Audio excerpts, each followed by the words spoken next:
Hello, and be welcome to the world of darkness. Long ago was it that the sin of Cain spawned the cursed horror that stalks the street at night in search of living blood. The kindred have long been a secret influence through all ages of human history, plotting against one another in a never-ending jihad. Their immortal progeny are among us to this day, hidden from the eyes of humanity by an elaborate masquerade. As your carriage's wheels click against some of the unstable stones of the East End Road, looking out of your window, you can see in large numbers people gathered along the doorways, staring out at your carriage as you pass by. Children barefoot walk the streets, several of which look like miniatures of their fathers or adult counterparts. The women, well, most respectable women aren't out at this late hour. Those ones that are move quickly and with purpose in mind as to where they go. The rest of them cavort and attempt to gather the attention of any man that so much as happens to look in their direction or pass by, some being very aggressive in their sales tactics. The men are a mixture. Most everyone is steering near to the lights of a small shop, a pub, even an inn, or at least to where their residence is. Though you can see in small groups men who walk the streets, weapons brandished very openly in hand, a knife here, a cleaver there, some with just a bit of wood in their hand or a strong piece of metal, murmuring to themselves about the Ripper or about the Jews. A lot of people in East London don't make much of a distinction, as it is believed very widely that a Jew is in fact the Ripper. Save for the horse's hooves, the whore's constant soliciting, and the faint rock of your carriage over the streets, you have a moment's time to consider your thoughts as you search for this house, which was familiar to both your loyal retainer and your father.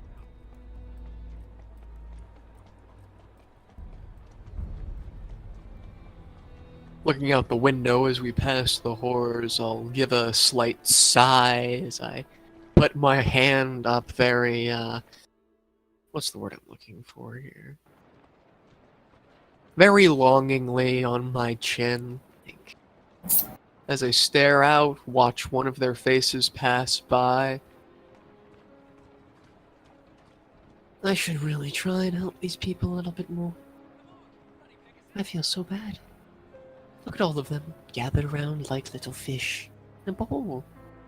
A fish bowl. Bowl of fish. I should get some fish. Oh, wait. Ooh, no, I should get some fish. Nathaniel? Yes, my lady.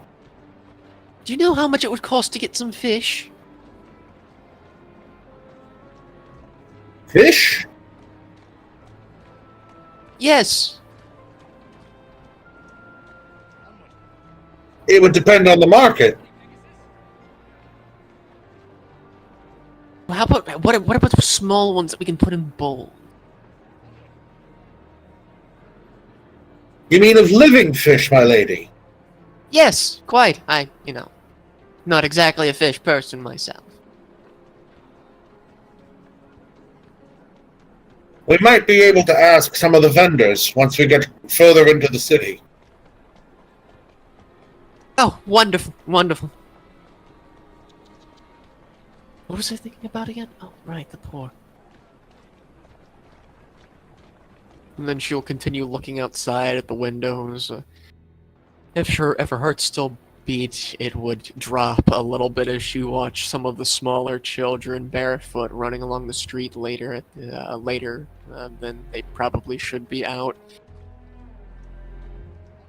Thought crosses her mind. She wants to help, but she doesn't know how. At least not in this current situation. Throwing money outside would just ruin everything. That's a good way to get people killed or beaten up. Talking to people tends to not go too well, especially when she's like this. It's a particularly loopy night for her. Perception alert.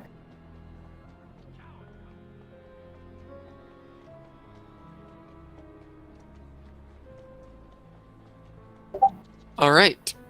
You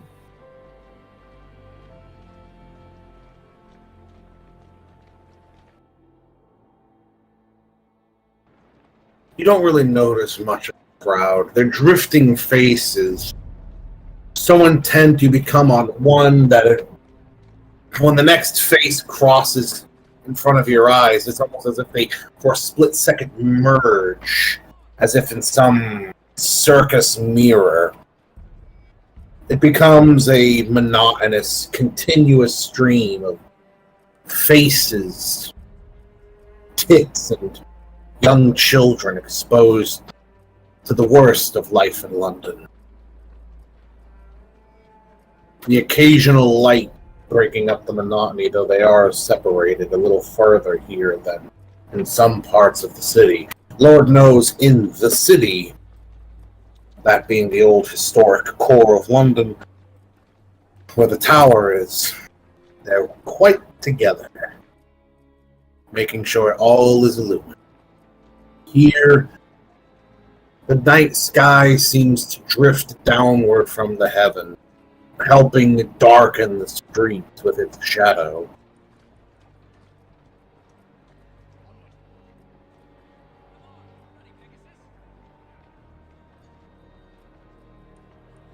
As we get closer to the destination, I would like to heighten my senses to potentially help spot any potential descriptions of the place I was given.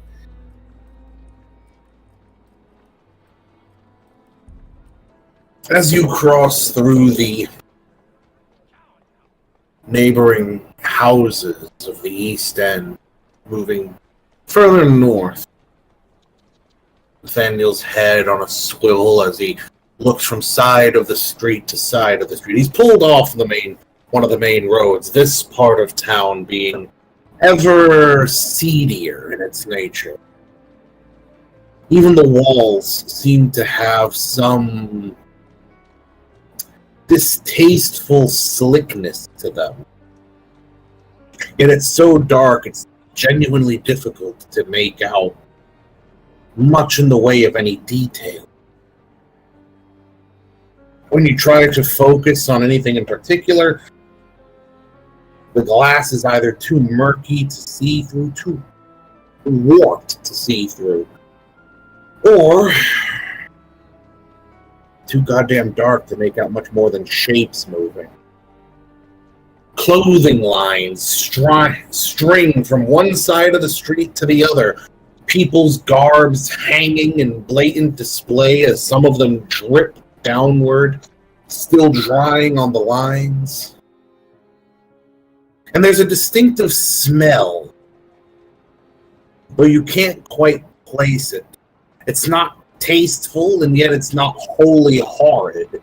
It's somehow it smells like bread left out too long. The kind of bread that begins to sour and mold in places, yet still looks fresh on most angles.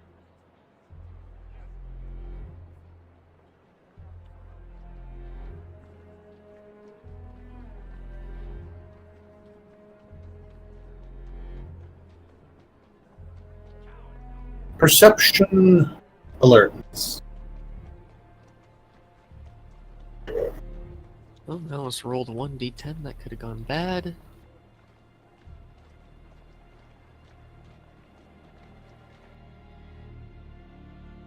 Alright. Hopefully the 3 dots and more specs helps.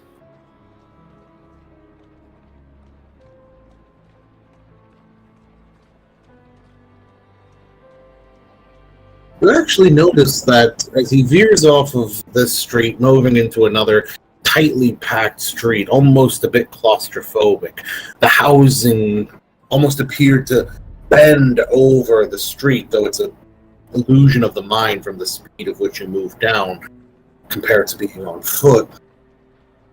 The lines of hanging clothes gone here, the tight packedness of everything. None of that matters. What you notice is that the women are much more confidently on the sidewalk. They don't seem to be as scared here, yet they cluster near certain spaces more, rather than storefronts, houses. In fact, you see one woman who's openly lying in the street, her head balanced against a stair, as she seems to be in a drunken stupor, trying to recover her senses.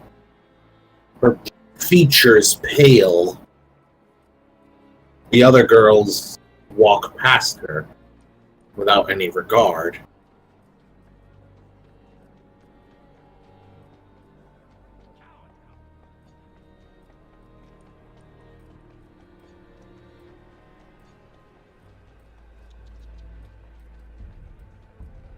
I'd like to remember, is this anyone's territory specifically, or is it still Fagin? Still finding. Okay, so I can operate. Most of East End is pretty much considered his. Though there are the other kindred who come in and out, it's predominantly known to him, this area. Okay, that's good to know. I thought I was about to piss off a Lasombre or something. In that case, I'm going to look up to Nathaniel, slide open my little slot, and say, Nathaniel, if you could please stop for me. Of course, my lady. Shall I put off to the side? Yes. He gives us a nod and immediately veers the horses off to the side. The hooves clop to a slow trot before they stop entirely. The horse shakes its head, its mane billowing side to side. But the carriage is stopped. Some of the women eye you warily before walking on. Not a man, they have no reason to approach you. Though they do watch you with interest. I will climb out of my carriage and start walking along the street towards the woman in a drunken stupor, seemingly. No one impedes you from approaching her. No one gets too close. None of the women seem to do anything more than just watch you.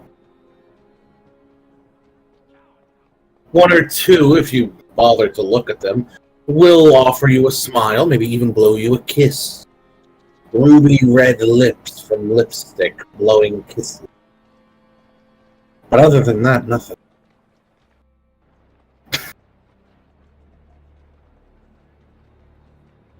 As I approach the woman, I'd like to crouch down and say, "Oh, you really shouldn't be out like this. This is quite dangerous. Might I be able to help?" Meanwhile, as I say that, I will be looking like I'm trying to help her up. At the same time, I'm also looking for anything that could denote kindred influence.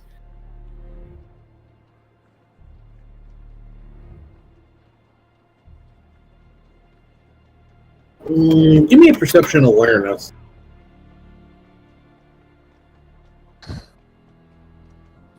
Come on, Auspex. Okay. As you speak, as you touch the one in any way, you can feel a slight clamminess to her flesh.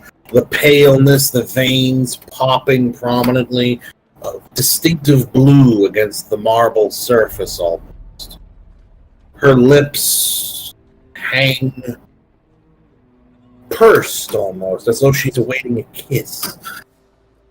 And her clothes have been very much disheveled, almost as if she had been frisky. But you see clear evidence and recognition. This is someone who's been fed on.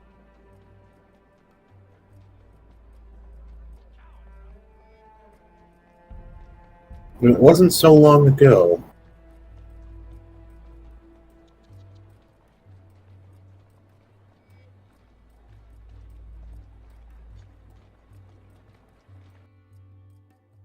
I'm going to pick her up, and is she at all any kind of responsive?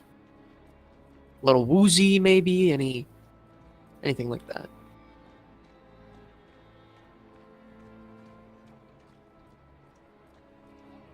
No, hell, you are confident you could strike this woman across the face with all your might, and she would probably do no more than whimper. And yet, you can hear distinctively the click of heels approaching. A slow, steady stride. Not one that's cautious, not one that's threatening.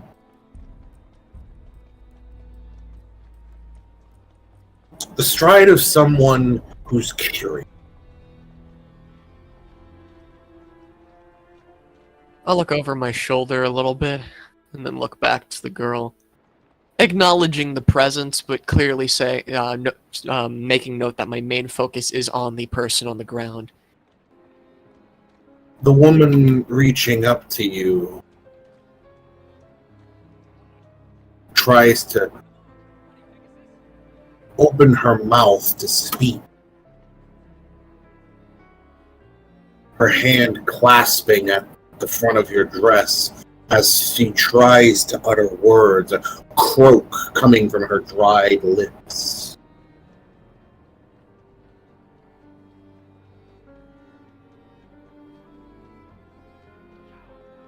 Nathaniel, could I get a little help over here? I will say as I look back over to the clicking of heels, the purposeful sounds. Of course, my lady. I'm gonna get down. You can hear his shoes as he reaches the sidewalk. You can also hear a distinct twist and pop as he opens a flask he keeps on hand. He comes over and kneeling down, holds it out. Thank you, thank you. I will take a quick sip, hand it back to him, and actually, is it what I think it is? No, it's not blood, if that's what you're thinking. That is what I'm thinking. Okay. So he holds it out to me. It's best not to swallow it. Yet, as you take it and begin to draw it to your lips, you hear a distinct woman's voice as the clicking of heels stops near you, a few feet away to your right. I wouldn't do that if I were you.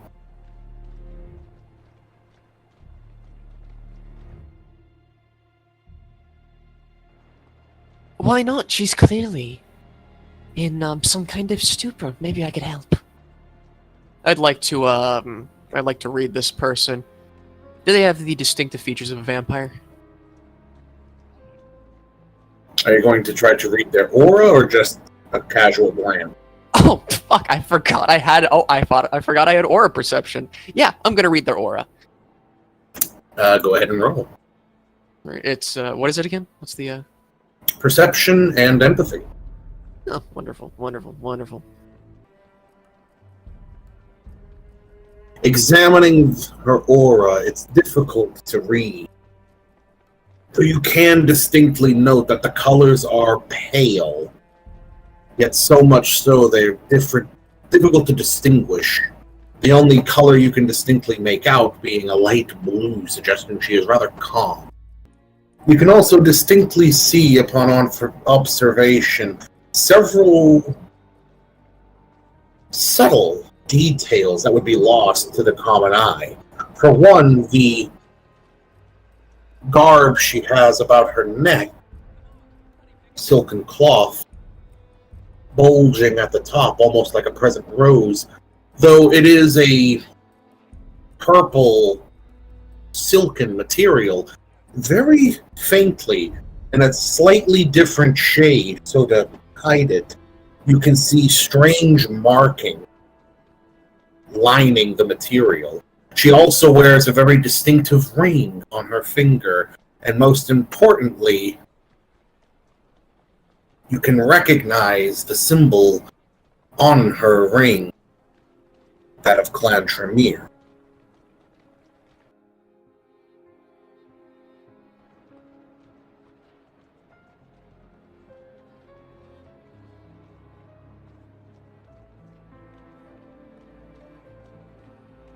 She'll tilt her head slightly to the right, look down at the prostitute, and then look back to the Tremere. Would you mind taking a ride with me? In a moment, perhaps. First, she approaches the woman slowly, and crouching downward, she puts a hand on the top of the woman's forehead. Poor dear. She'll be fine enough as long as she gets somewhere safe. This isn't caused by illness of any kind, just by whatever drugs she was consuming. Dirty business. She pulls herself up straight. Would you mind having your man put her somewhere more presentable? Or maybe load her into your carriage? It's funny you say that. I was actually going to have him do that exact thing. Nathaniel, if you could please... She'll gesture to the woman. Sit her across from me. He gives the other woman a wary stare before nodding, and punching over to gently scoop under the woman's legs at the knees, and then across the back of her shoulders to support her. Then, lifting her using his knees, he goes to the carriage, putting one foot up on the step, and then leaning in so to gently as possible sit her in the seat across from where you are. Or for her to sit. Now that that is settled, she'll look back to the woman. She gestures to the cart. She steps in and immediately seats herself on the other end of the carriage, allowing you plenty of space to enter as well as sit.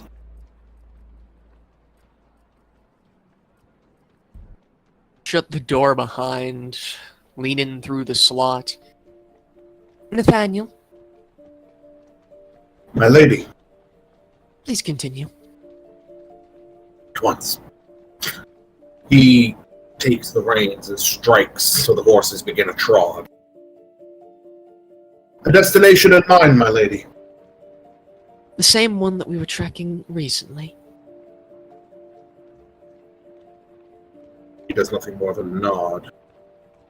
The woman beside you has crossed her knee, glanced over to you now with a peaked eyebrow, her hands resting in her lap, overlapping.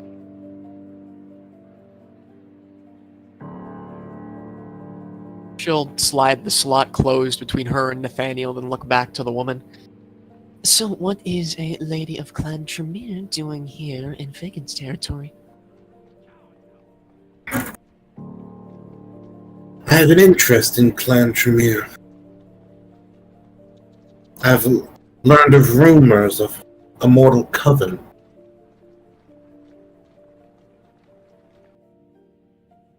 I suppose this brought you to the East End. I see. I want a bit of search myself. Might I ask what it is that invokes your interest in this coven? Quite a coven, but more so an old acquaintance of the family.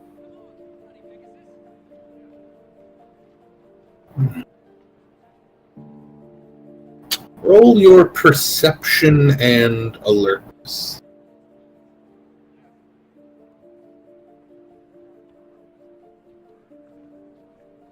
Okay.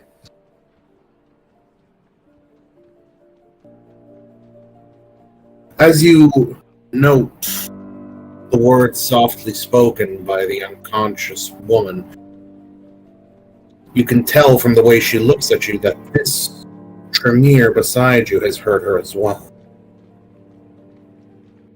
This brings up her left hand as she displays it across her cheek, tapping her pinky finger against the edge of her nose.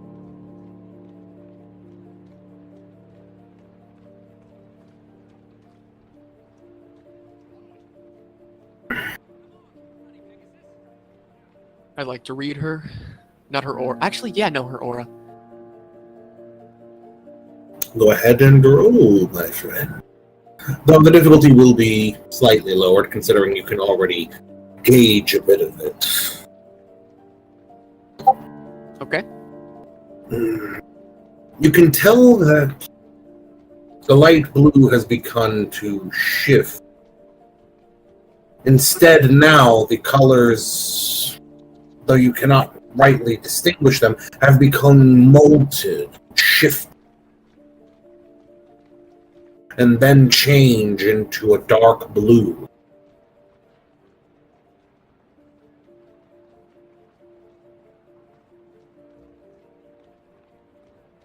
One moment. Wonderful, wonderful, wonderful.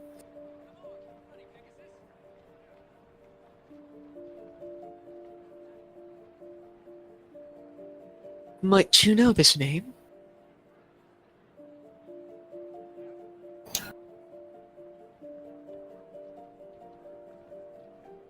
Very little. I'm familiar enough with its origin.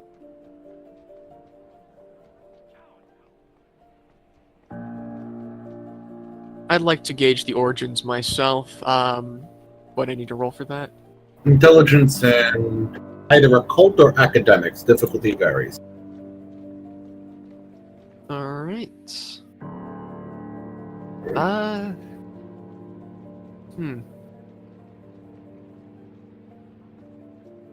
I think I'll roll a Colt. Mm-hmm. Alright. Egyptian in origin. A deity, consort of the god Shu, mother of Geb and Nut. Technically also the sister of the god Shu. A deity of moisture, moist air, dew, and rain. Honestly, kind of fitting for London. Though it is an Egyptian deity from old mythology.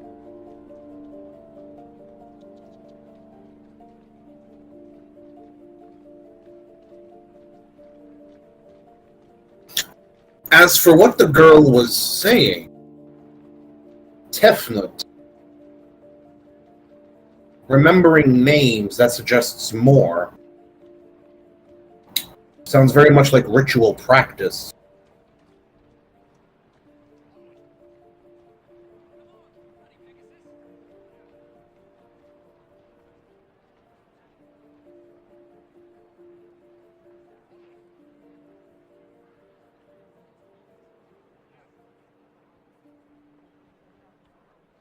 I'm guessing she might have something to do with your interests. I would have thought that was obvious. She looks briefly to you, then away. And then she stops to look back at you again with renewed interest. Ah.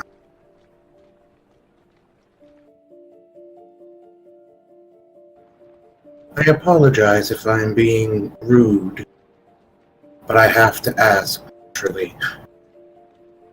Are you involved in this coven in any sort of way?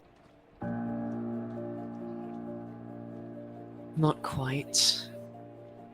Though the name does strike some sort of curiosity in myself. You mentioned family earlier.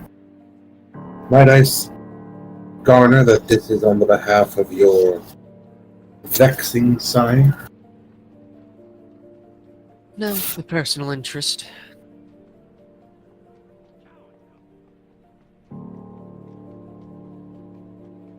She splays her hand across her face, looking away from. She actually seems to be rather at ease. You can see the color of her aura shifting back into a light blue. I'll look out the window temporarily, see if I can notice anything based on the descriptions Nathaniel might have told me.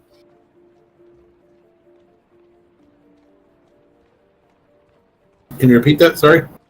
I will be looking temporarily out the window to try and see if I can notice the house based on the descriptions Nathaniel might have told me.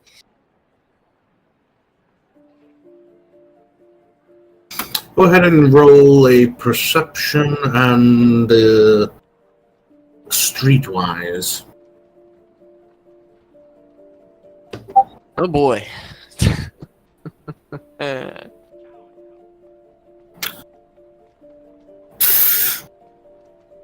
You're too distracted in your thoughts. This is a Tremere who is aware of who your sire is, and thus who you are. That's worrying enough.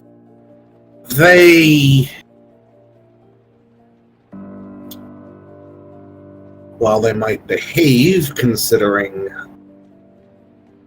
politics of the city and Mithras's distaste for them, which he doesn't bother hiding,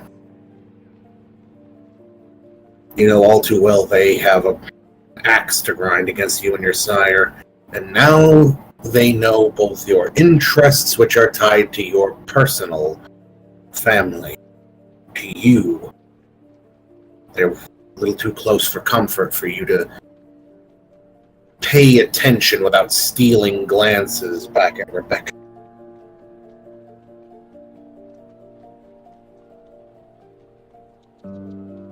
Her name pops into your mind so suddenly you don't even know how it got there.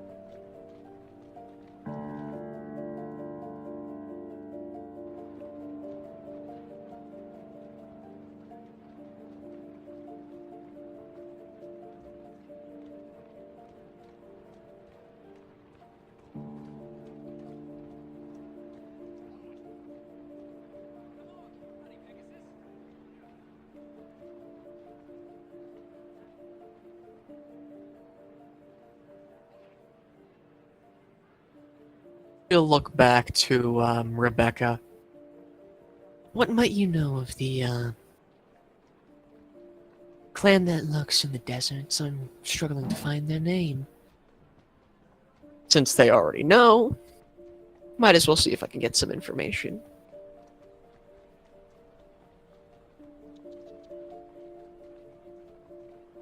Perking a brow very poignantly, she looks over to you, her motions very slow as though she's thinking. You can tell by the multi-shifted colors of her aura that your question caught her off guard.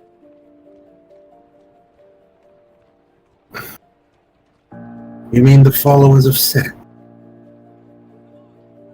Are they the ones that can shift their eyes to look cat-like, yellow and black? I believe that would be Serpentine. Yes, they are. They're also capable of other atrocities, such as removing their own hearts so they are not able to be staked.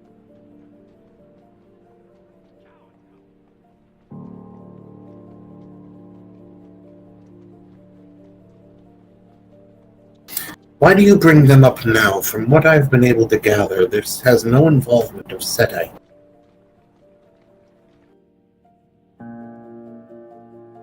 She mentioned Tefnut, a god of the Egyptian pantheon, rain and whatnot.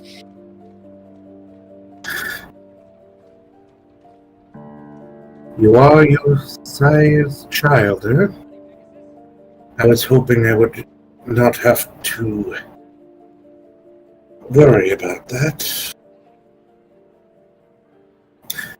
Unfortunately, Egyptian crazes are all too common. Anything from the Orient or the East is considered exotic and thus desirable.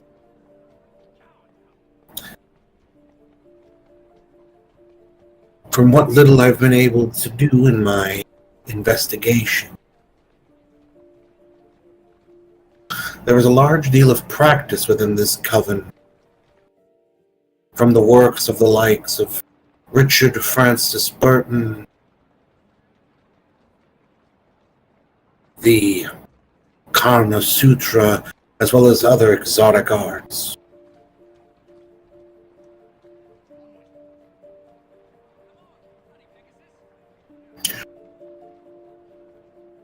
All members of this coven seem to be exclusively women.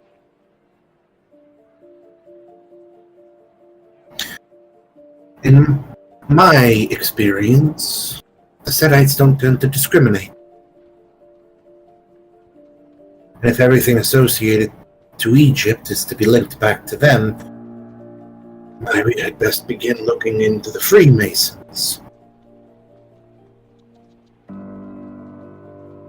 Do you have a reason to suspect their involvement? I do, and I think I have some information that might be able to help you a little bit.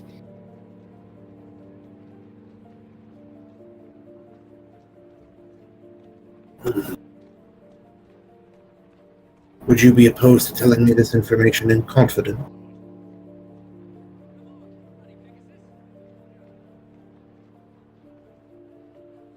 If we can work something out. See, I have an interest in this coven all of a sudden now too. And I might want to help you a little bit in it.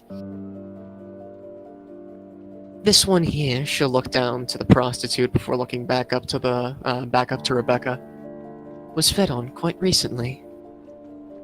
She's mentioning Egyptian names from this coven, no doubt. I wouldn't be surprised if a kindred of ours is currently running the show.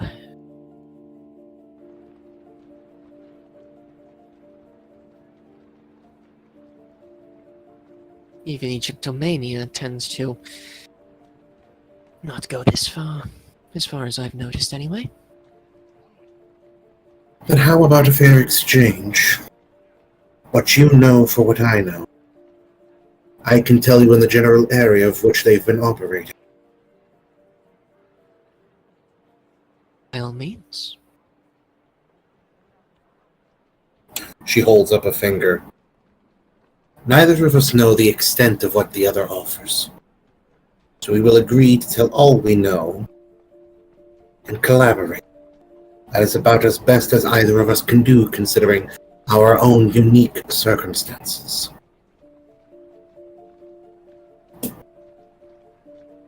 I shall agree.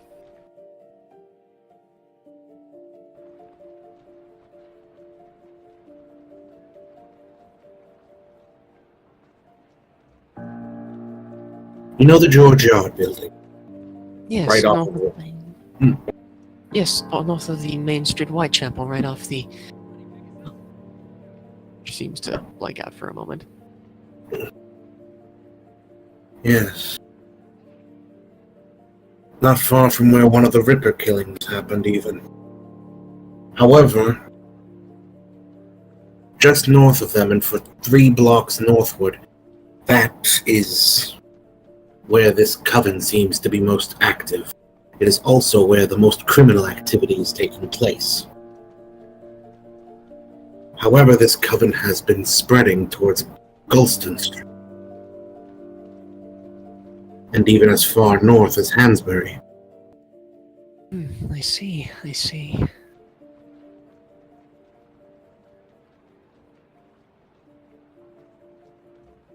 Are we within that range? Yes, you are. Well, as I said, this woman has been fed on quite recently. And considering its criminal underbelly. She holds up a hand. I've been considering asking one of the local kindred crime bosses if they know anything involved, though we mustn't make assumptions. The East End is treated like an open feeding grounds for many kindred, particularly those with distasteful interests. Just because she was fed on in this area doesn't mean much of anything, though it is significant that she is clearly involved. I can also say that whomever this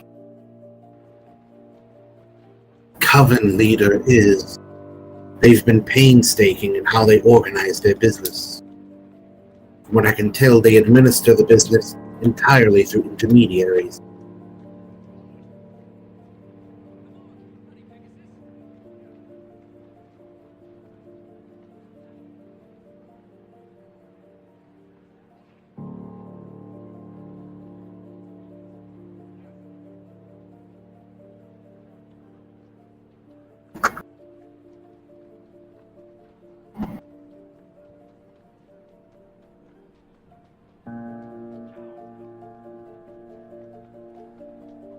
I see what you're saying, a pawn in a greater puppet show. And this is where I believe you had some information to share, correct? Quite. As far as I'm aware, the Setites have been operating in this area for a good 40 or so years at the very least. No, wait, 60, actually.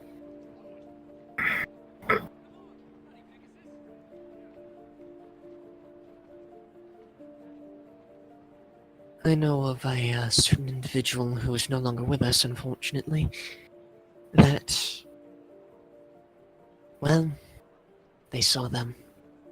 The next thing you know, they were gone.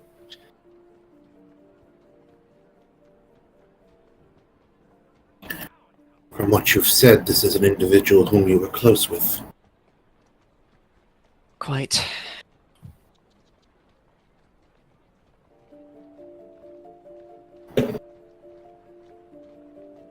Roll your perception and awareness, Lady Grey.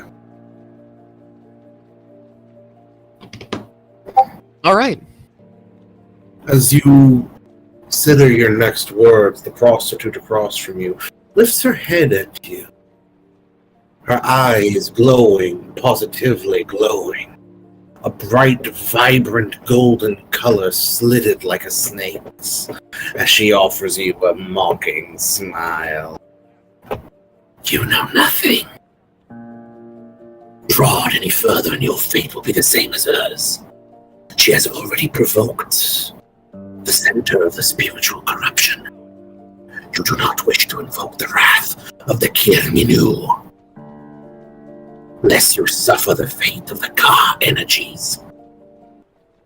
She'll look back over to the Tremere. She, noticed anything? She's tapping her right index finger against her right knee, staring at you poignantly as though awaiting you to continue speaking.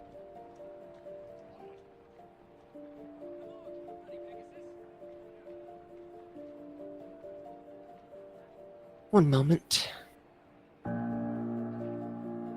She'll slide open the latch and look over her shoulder. Nathaniel? Yes, my lady. How's the search coming? My sincere apologies, my lady. I have been unable to recognize the estate. It is no worry. The next inn you see, could you please stop by there? Of course, my lady. At once. I believe that the bull is not far. Wonderful. I will slide the latch shut and look over to the Tremere. You feel sudden hands on your shoulders as the prostitute clutches you, imposing herself over you. she mutters over and over again the same words. Nephrim Ka, Nephrim Ka. 30 destroyed, more to come. Blood only the sacrifice. Nephrim Ka, Nephrim Ka. Willpower. Oh, okay. Wonderful, wonderful. Don't you love being Malkavian? Ah, wonderful.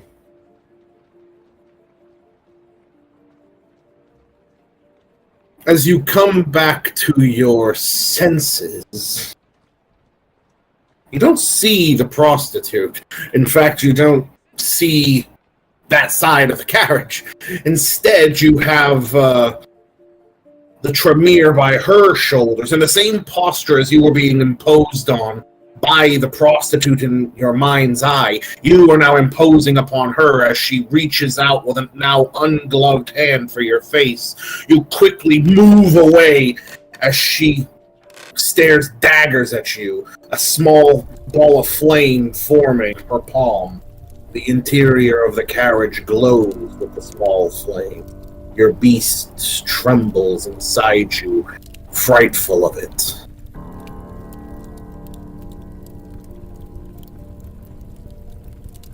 Would you care to explain yourself? Yes, once we get to the inn. End scene.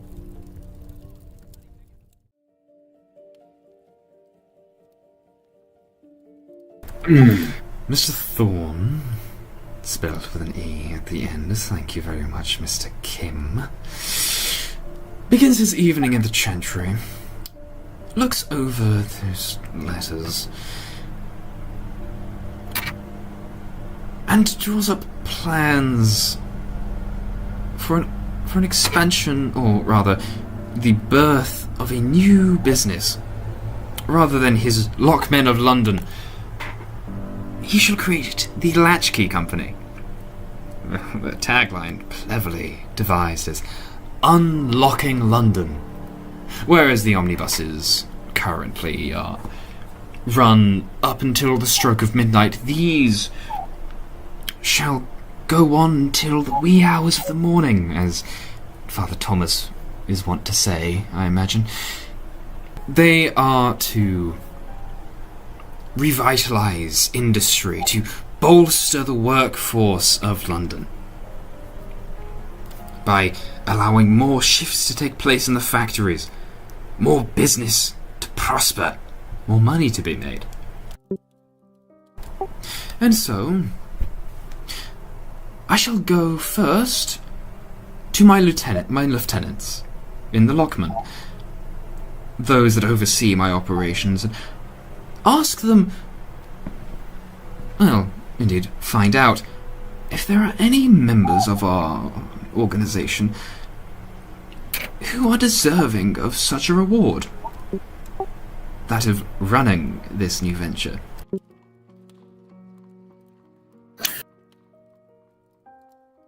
As you make your preparations for this night, preparing to leave, gathering your cane, checking your hair, and just overall making sure you have all the papers and such on you as needed, you hear the distinctive step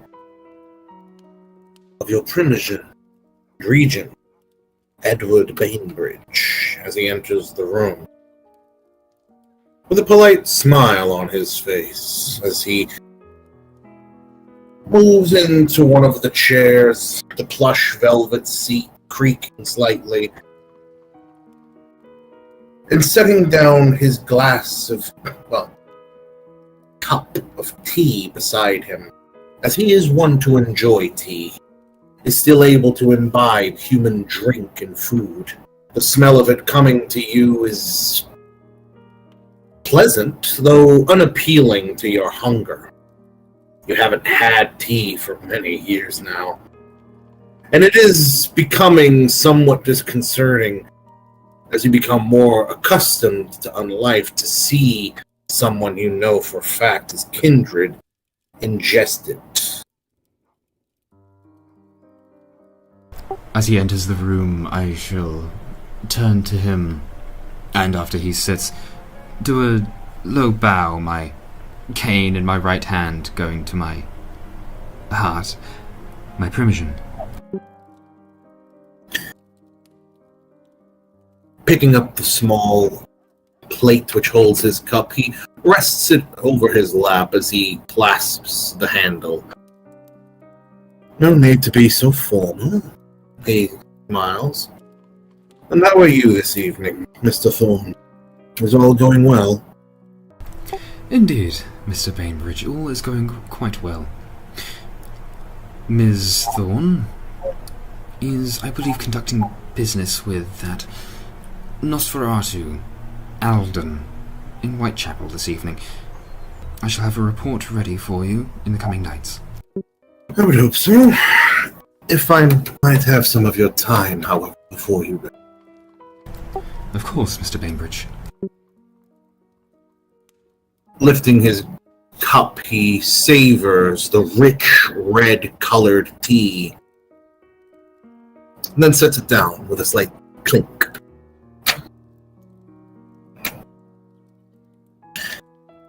There is a matter of business that I need you to handle on behalf of the clan. You will need to be recompensed, and that shall be done without issue.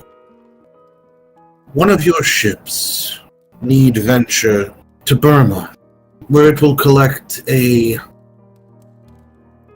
large sum of black powder. It will then dock in Bombay and await further instruction. The gunpowder has already been purchased and nearly needs to be collected. Of course. I shall organize it immediately. Please see that you do. I would like the utmost discretion on this matter. It is a matter of clan's interest within the Indian continent. Something I'm sure you're more than capable of handling. Yes, Mr. Bainbridge.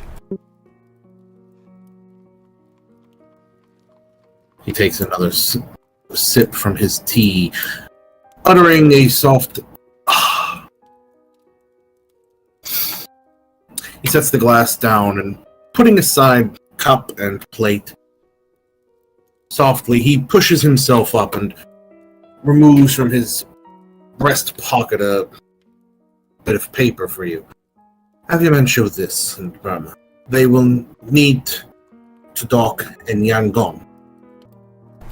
Of course, Mr. Bainbridge. And Edmund would take it from him, gently, politely.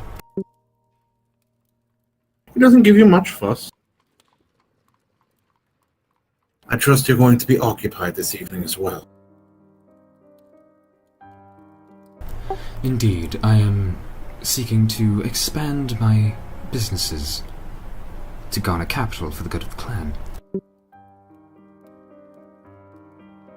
Well, that's well and good, I suppose. I will have you informed that there is a matter I also need you to oversee. I trust you already know what I speak of. Yes, Mr. Bainbridge. What exactly do you have in mind, if I may ask? Regarding your responsibilities into these investigations, do keep in mind not to draw much attention to yourself. I trust you've been using suitable methods. I have been keeping up to date with your reports. But you might consider, for instance, your sister's situation where she is located, Highgate. It can be useful to conceal ourselves, particularly from the prince, who does have agents looking to determine where it is we have our sway.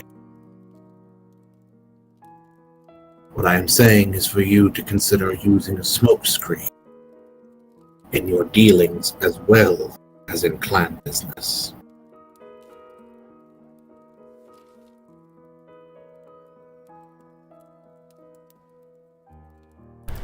Thank you, Mr. Bainbridge. I shall do so. Well, I hope it all goes well for you.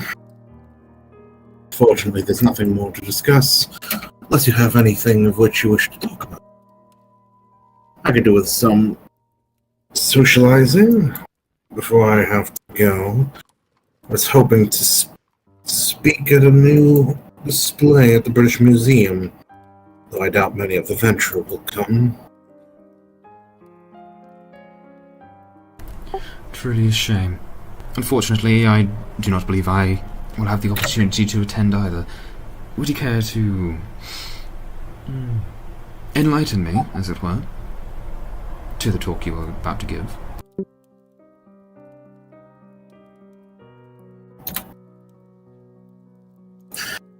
There has been some discussion regarding the supernatural lore of the Indian continent. I've been able to document a good amount of it. Recently, an acquisition has come to the British Museum of a relic found in some old temple within India. You might remember it as it was on one of your ships when it arrived. This was some time ago, but it's only now being put on display. Mortals have a slightly different interpretation of its mythology. I intend to propose a counter-argument. If nothing else, it should acquire the interest of at least some of the local kindred.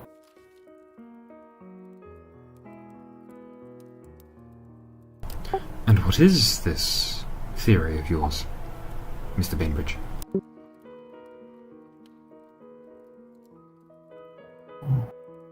Something that your sister discovered in her studies while in Egypt.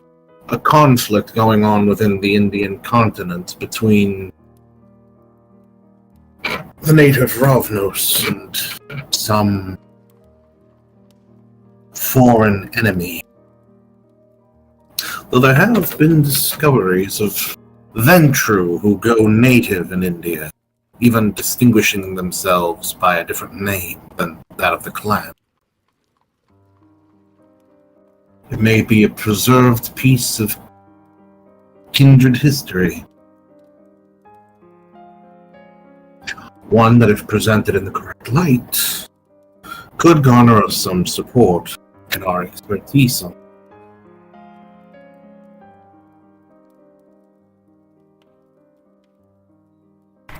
Fascinating. I do hope you good fortune in your endeavours tonight, Mr. Bainbridge. Mr. Thorne, you have no interest in matters of the occult. I don't judge. He picks up his teacup again and rests it as it was before. You weren't embraced because of your thaumaturgical potential. You were embraced for other reasons. You don't need to pretend that you're curious about these things, and if you legitimately are, well, I'd imagine I would have seen more of your interest when it comes to your majesty.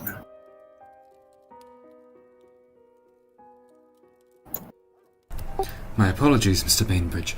It is, of course, not the occult knowledge that I find so interesting, but more so the potential piece of history that we have uncovered.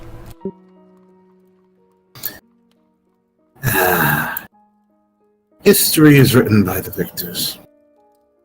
If presented in the correct light,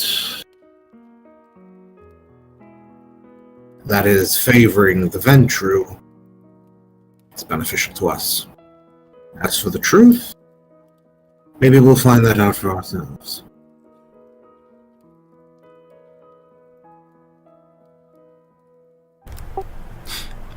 On the topic of the Ventru, I have been in contact with one in Singapore. I endeavour to visit the state in the coming months, hopefully to make a new ally amongst their clan. allies would be appreciated. We'll see about this trip of yours in the time. This potential ally of mine is the childer of... Aloysius Habsburg. Indeed, You were asking after him? I was. Mr. Thorne, you are very valuable to the clan. Not as a thaumaturge, but in your own right. We have no reason for you to be in Singapore. You are useful to us here. And I know that's not what you want to hear, but you must consider the opportunities that are for you here. You have the entire support of your clan. Singapore, perhaps in time.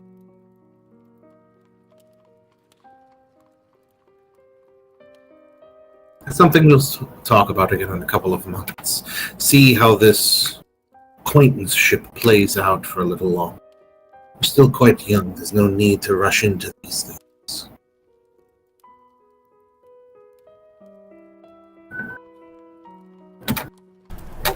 Of course, Mr. Bainbridge.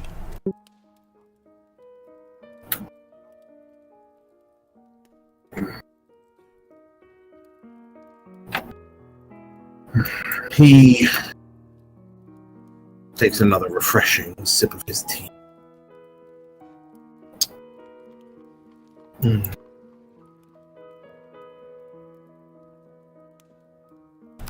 How is this last shipment of tea, Mr. Bainbridge? I hope it is to your liking. It is. I thank you for the gift. You and Ms. Gray are the only ones who gift me anything. At least of the edible sort. All manner of gifts from abroad. It is always a pleasure. I do hope that you enjoy the rest of your evening, Mr. Bainbridge. May I have permission to leave? Far be it from me to stop you. Please see that the Bombay situation is handled, and discreetly, please. Of course, Mr. Bainbridge, and I tuck the bill of sale that I had taken into my inner coat pocket. Have a good evening. And if you need anything, remember to come back here. In fact, I believe we have some blood in store should you need it, kept preserved, naturally. Thank you, Mr. Bainbridge. I am not in need of refreshment at this time. Have a good evening. You as well. And with that, I take my leave, cane in hand, not clacking it down the corridors of the Chantry.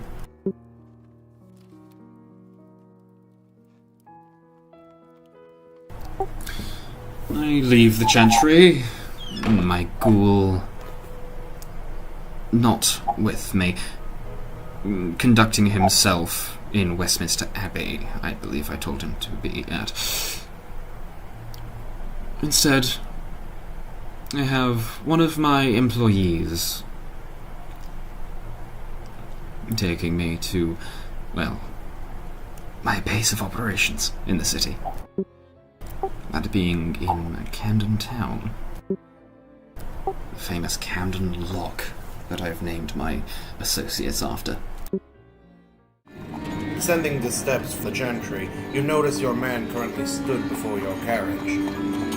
He is in the midst of removing his hat from his head, sort of rub at the balding top. Yet, as he becomes aware of you, he quickly replaces it promptly back. It is then that you notice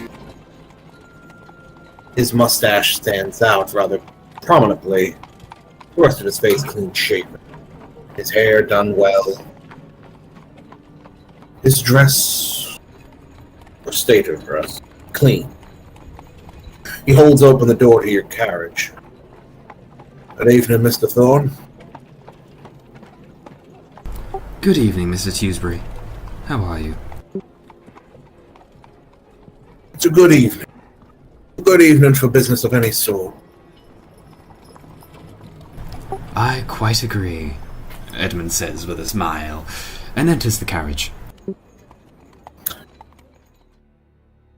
He gives a last wary look to Bainbridge's residence. You can see his hesitance in his gaze, a sense of discomfort. Bear no mind to it, my good man.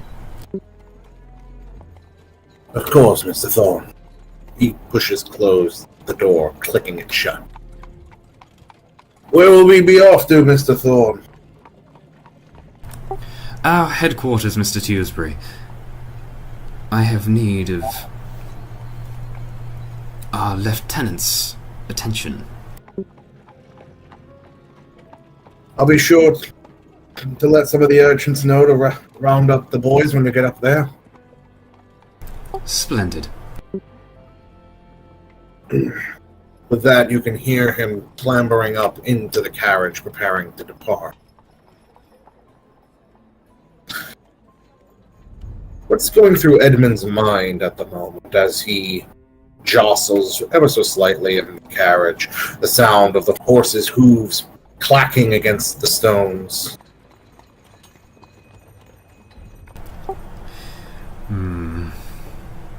The initial reply I'd written to Lord Varney. I really should have okayed sending that with Mr. Bainbridge. Having to go back on one's word as such, or indeed allow such time to pass after a promise. It's not a good look. But, yes, these things must be done, and it is, after all, my fault. Well, first things first. Mr. Bainbridge and his orders are my priority. The orders of the clan are my purpose. However much I would love to go to Singapore and crush that useless urchin.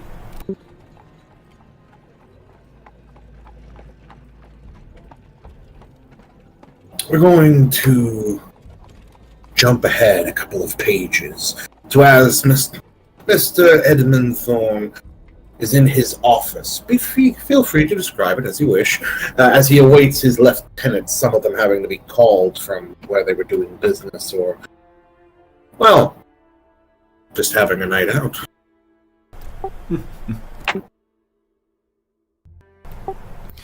Edmund sits in his royal blue suit with his ascot, not with his jewel, though. It is, well, being in Camden Town as it is, drawing too much attention to oneself is not a good idea, especially not if you want to avoid dirtying such a precious artifact. His hair is done, his face, well, the same as it was many years ago. He sits behind his rich wooden desk. American mahogany. From the days of his New World imports. Oh, those were the times. Well, his desk is laden with papers and things.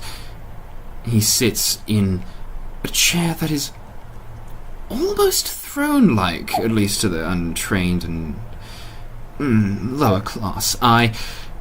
It is plush red cushioning on an African ebony frame.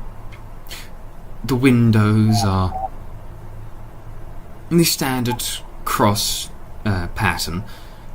The curtains open, allowing the moonlight to drift in, illuminating the room. There is a carpet on the floor, not very ornate, though distinctly pretty. One from the Middle East, Egypt, most definitely. The colours are not quite vibrant. It would not suit the mood of the room. Though the patterns are exquisite.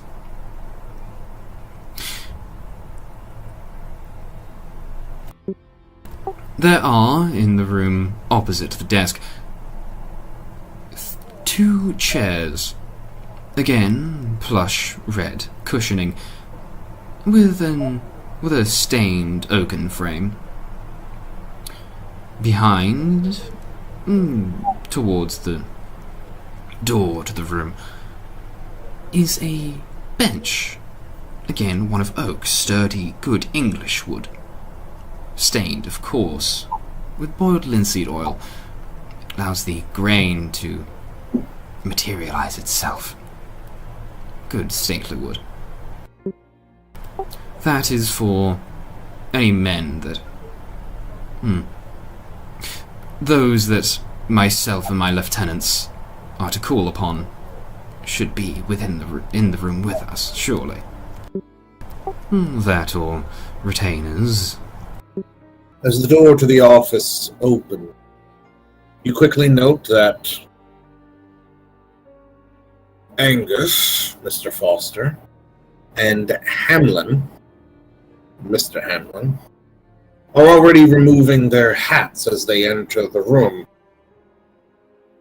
They both incline their head towards you as Foster closes the door. Hamlin waiting for him as they walk almost in step closer. Angus is the first to speak. Good evening, Mr. Thorne. You called us? Indeed, I did. Please, take a seat, gentlemen. Most gracious of you, Mr. Thorne. Wouldn't mind it myself. Hamlin hesitates for a moment, keeping his hand on the back of the other seat. He inclines his head once again and settles himself down into a seat as Foster, making himself a bit more comfortable, unbuttons the first button of his vest. Breathe a little more easily. I have 2 matters of business to discuss with you, good men. And as I'm saying this, I shall employ my heightened senses and read the aura of Mr. William Hamlin. He seems rather uneasy around me. Go ahead and roll, my friend.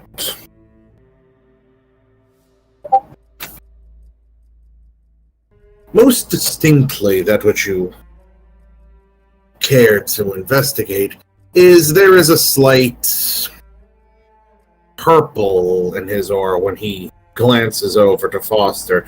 They might have had some argument falling out.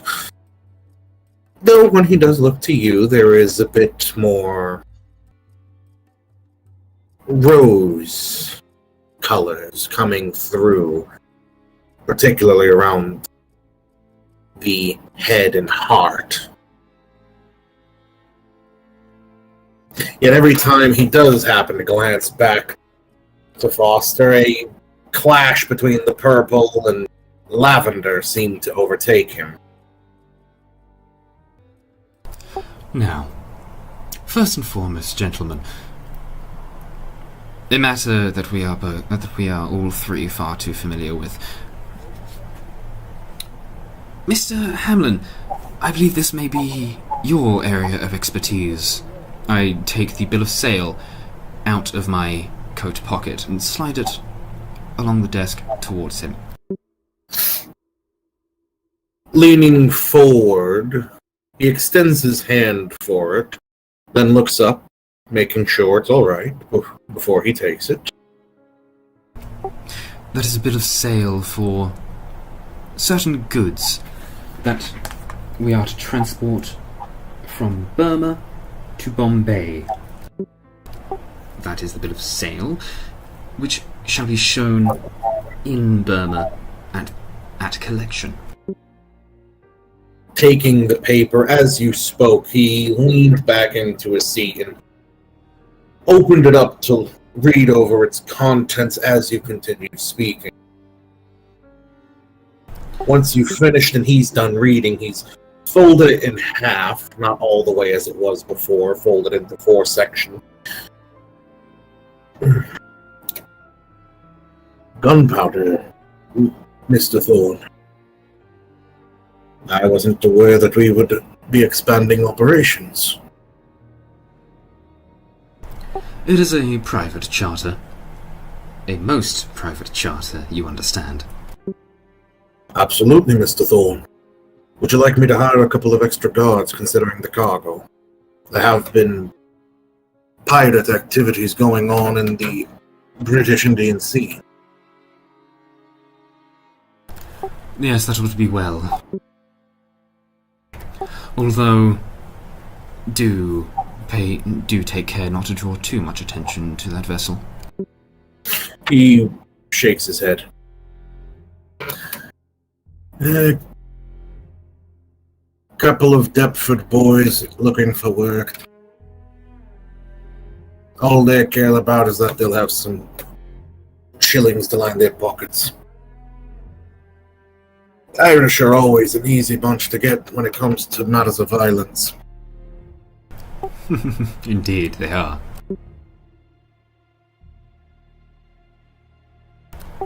Also, be sure to take some goods, maybe some silk, from our ports.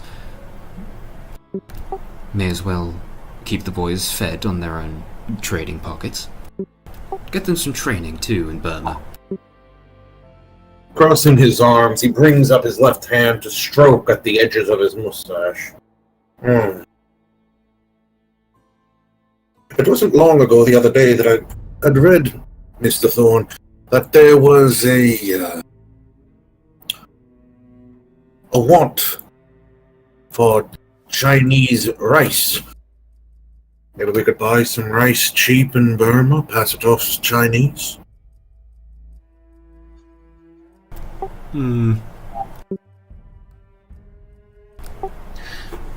Mr. Foster interjects, looking to Hamlet. Now that seems like a perfectly good waste of money. We already have dock in Singapore, it's even cheaper. Hamlin glowers at him. Yes, but we don't have any business arrangements in Burma. This is an easy way of making introduction. And we should buy something to attract better business. Mr. Thorne doesn't need to waste his time with wasted efforts on rice. Go for tea. Tea is assured.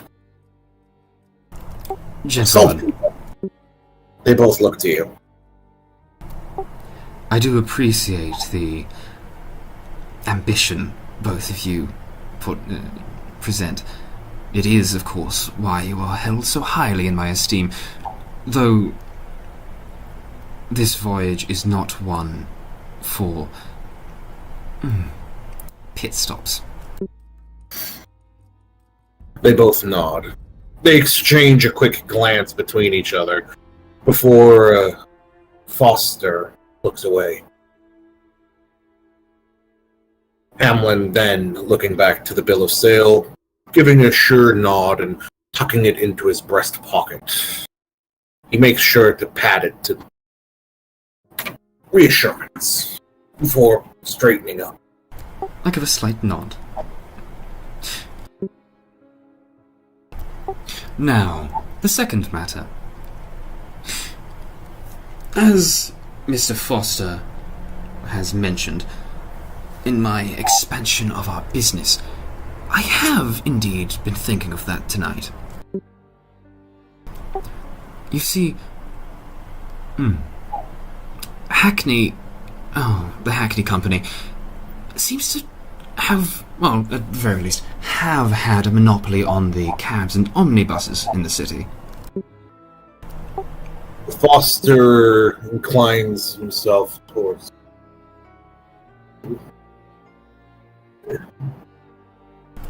I seek to change this. So you're saying you want to compete with the General Omnibus Company? Indeed I do. Especially as many of these omnibuses end their services on the stroke of midnight, extend them farther into the night. Allow factories and manufacturers access to workers throughout the day, all 24 hours.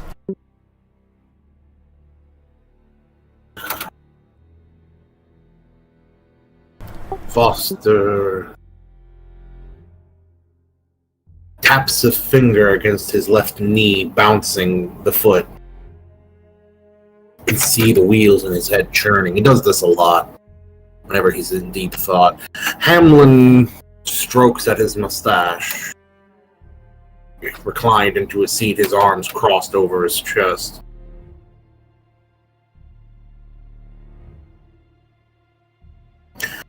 Before Angus leans forward. Mr. Thorne, with all respect, may I ask a question? By all means. Competition with the London General Omnibus Company is going to be stiff. They control all the omnibuses already. They're the only company running them. Well, there's a couple of small competitors. Why don't we just take over one of the competitor companies? Or the omnibus company? We're no strangers to the means of negotiation.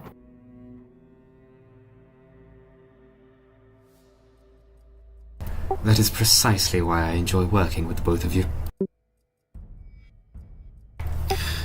Yes, that is certainly a good idea. I do enjoy the thought of keeping matters in-house, as it were. And that, I believe, is the crux of this matter. Is there, in your observations of our men, one deserving of certain advancement? One that may be good to oversee such an endeavor? Both fall into deep consideration. Hamlin eventually pulling a hand away from his face, though it hovering a short distance away, he seems to pause before looking at you. If I'm to understand correct, Mr. Thorne, you want to build a company up from the ground so that you can control it from birth to growth.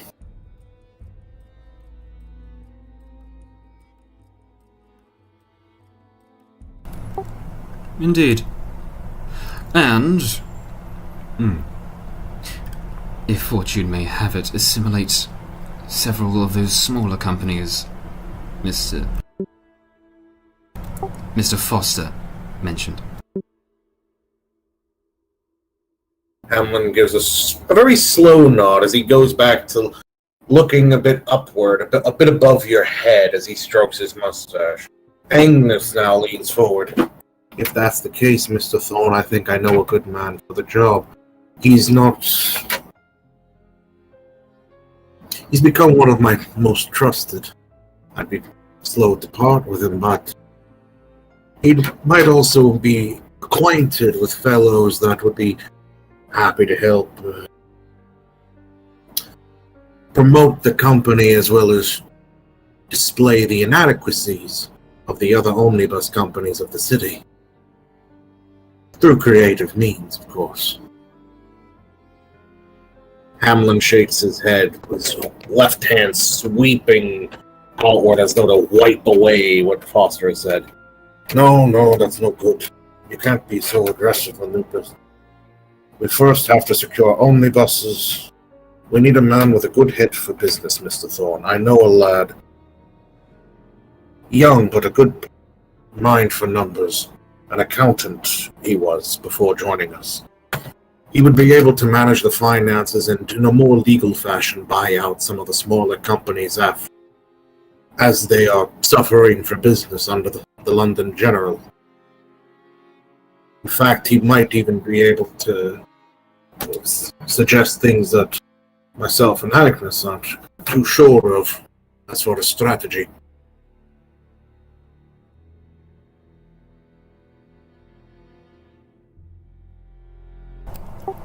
I must say,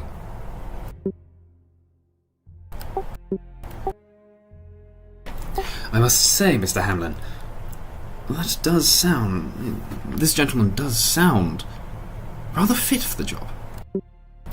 Apologies, Mr. Foster, though Mr. Hamlin does make a good point.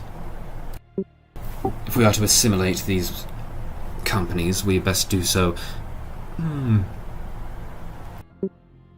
politely. We are, after all, trying to outfish a shark, as it were. Agnes acquiesces, throwing up his hands as though, Sirrah. He bounces his foot as he leans back into his seat, looking to Hamlin, offering out his right hand as though to say, you won this one. What does Angus's aura tell me? Go ahead and roll. I'm still employing my gifts of Auspex. You'd be stupid not to. Especially given my dice pool, my goodness. Okay.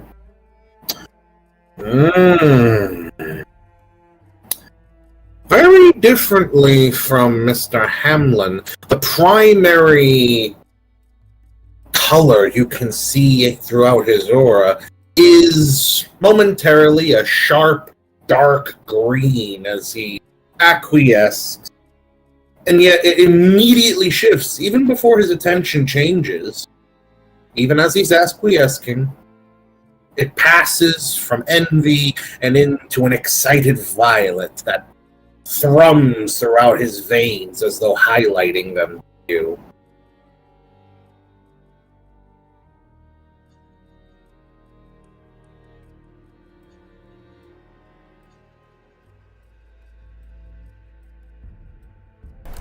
And Mr. Hamlin's aura is much the same as it was, yes? It's settled into a calm lavender.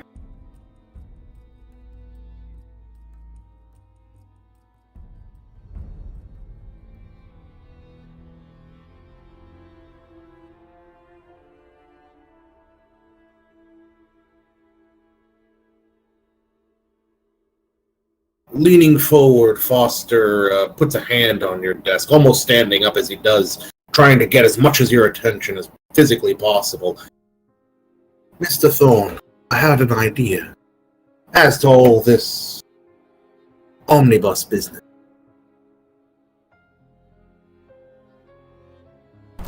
Indeed, Mr. Foster. Say we put some investment into the London General Omnibus Company. They start applying more pressure to the small ones, makes them easier to acquiesce to our requests, especially if we send them a good offer. What's more, have an investment in the company allows whomever is attached to that investment to have a bit of insider knowledge of what the company's up to.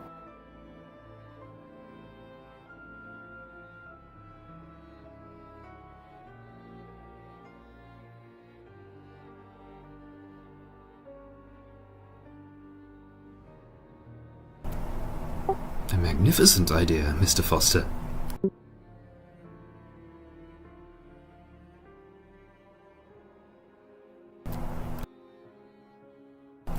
Mr. Hamlin, please see to it that your man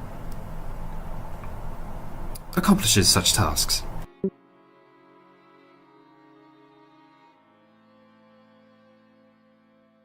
Putting a hand splaying across your desk, Foster tries to regain your attention.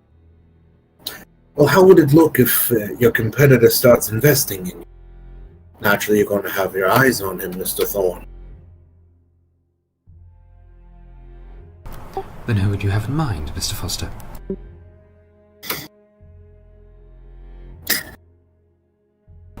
The young bull, you... No, he's a good salesman, Mr. Thorne, but no mind for that kind of thing. I say we get a patsy. One of the shop owners that buys from us. I'm sure he wouldn't mind a bit of hoopla and friends to be made. Especially if we give him a bit of a discount on some of his next purchases.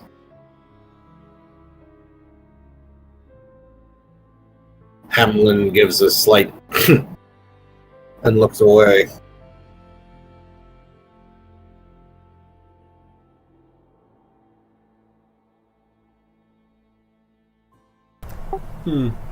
Which shop owner would you have in mind?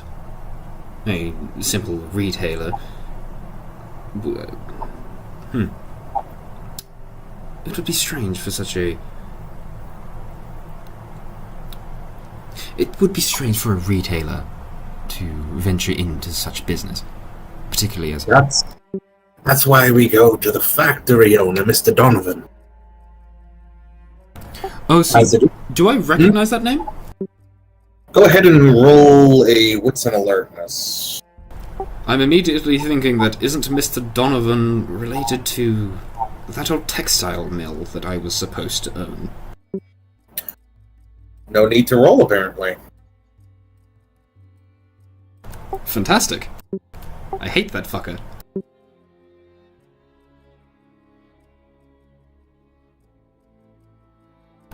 Mr. Donovan! The head of that textile mill. Exactly, Mr. Thorne. You don't like him as it is, right?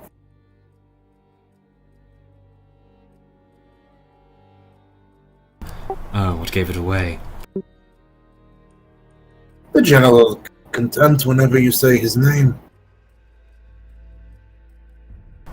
Evan smiles at that. Hamlin leans forward. We should not seek to undermine the general omnibus. If we were to take it over, that would be one thing. But we should keep competitors, help business innovate. And it's better to compete. It can help drum up good publicity.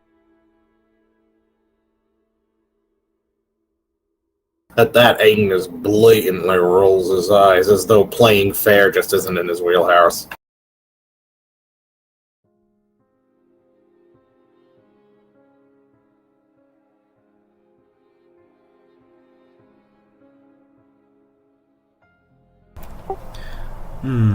Yes, I do agree, Mr. Hamlin. A reputation as... some constructor of monopoly would not do well in an organization that values the free market, so... Although, having an insider knowledge would be useful.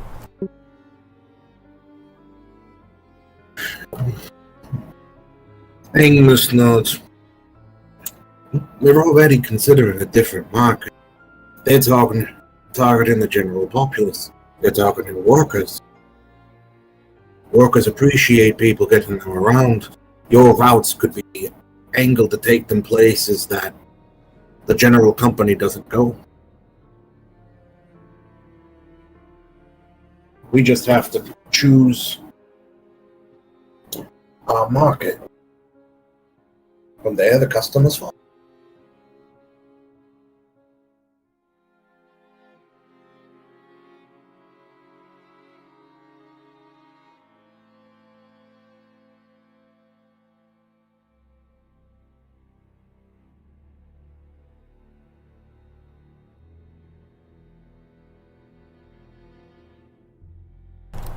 Indeed.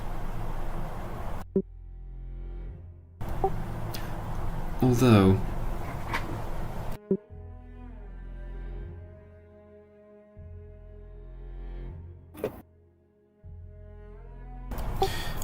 employing a patsy to invest in our competitor company.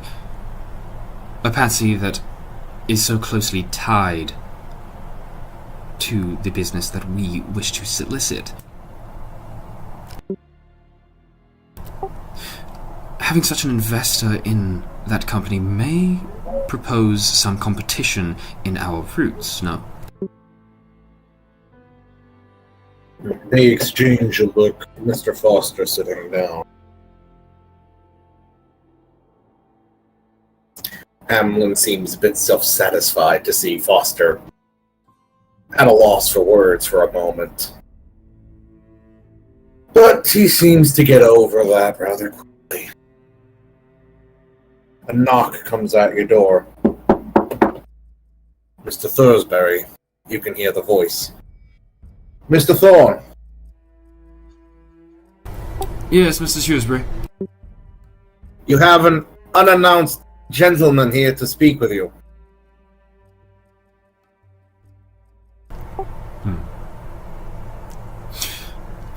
Mr. Hamlin, please see to it that the arrangements for the shipment are made immediately. Don't have anything to worry about, Mr. Thorne. I'll go choose out the men in Deptford myself. Thank you. We shall continue this discussion regarding the transportation company later this evening. They both nod. I'll be sure to think up some things, Mr. Thorne, says Foster as he stands, putting his hat on his head.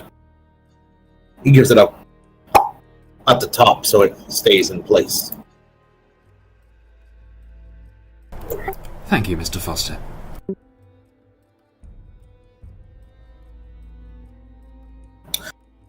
As they stand and excuse themselves to leave, you see that the gentleman waiting to speak with you doesn't wait very long. No sooner have they cleared the door that he strides in, taking off his spectacles from his eyes, as he offers you a curious expression.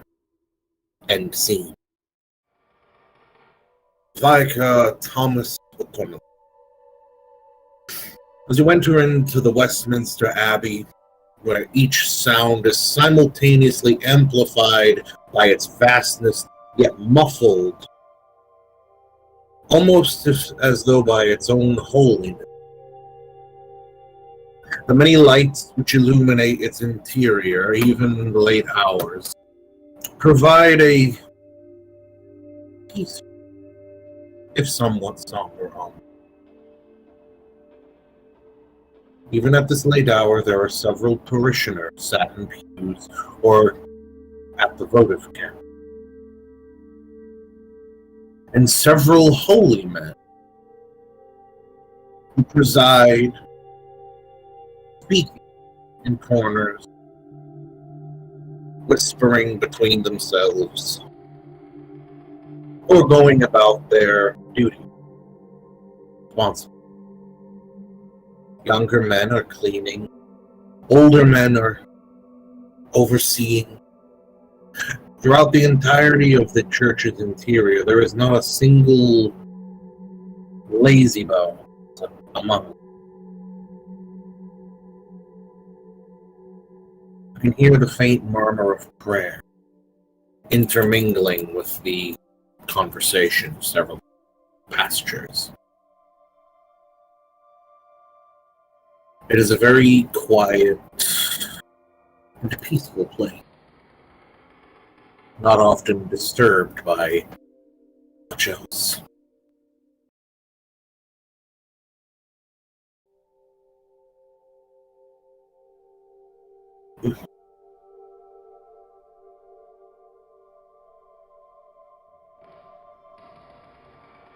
How do you proceed?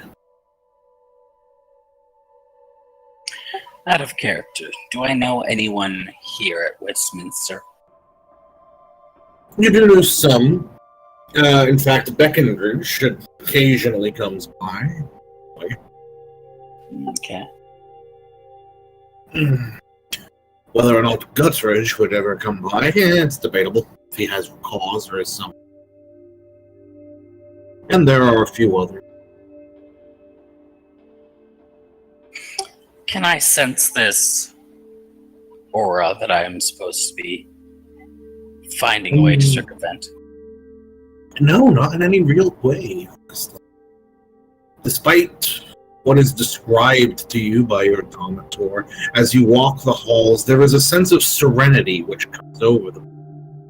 And yet, a part of you, and this is relatively new, does feel a slight sense of guilt and shame. You can't help but reflect on things that you've done, particularly since joining Enlightened Society of the Weeping Moon, that make you uneasy.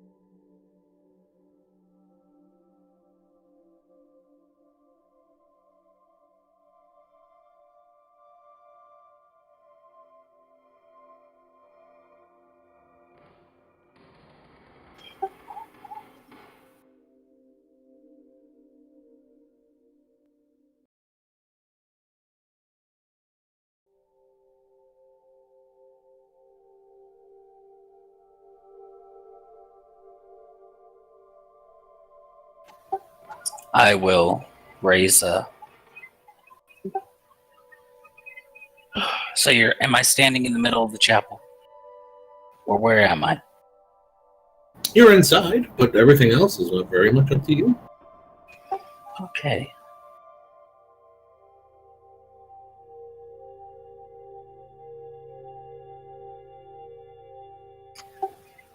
I think the first thing I will do is walk over to the partitioners and see if I can overhear what they're talking about.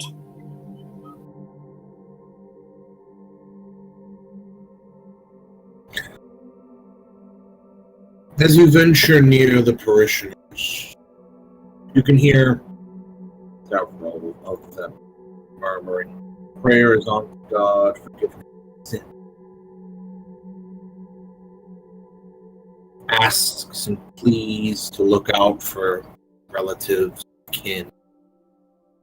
There is one woman who sits completely silently on her own, her curly black hair falling just above her shoulders, as she looks about the place with almost vacant light blue eyes. Her similarly blue dress is probably the most colorful in the place. Of the parishioners, she's the only one who doesn't speak or pray.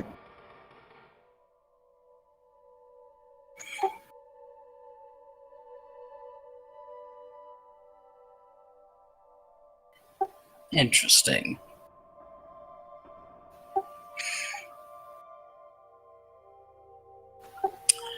I would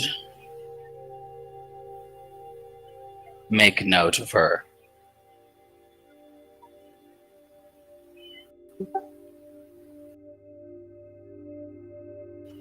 Perhaps I'll approach her later.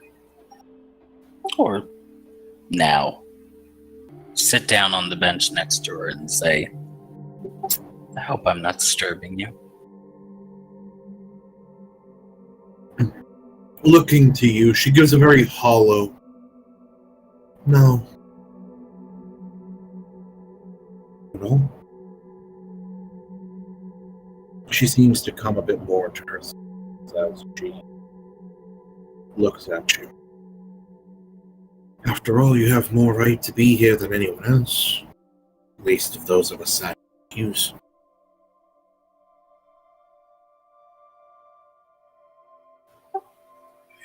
I'll look at her and say, it's God's house. We're simply just guests at the moment. No one truly owns this place.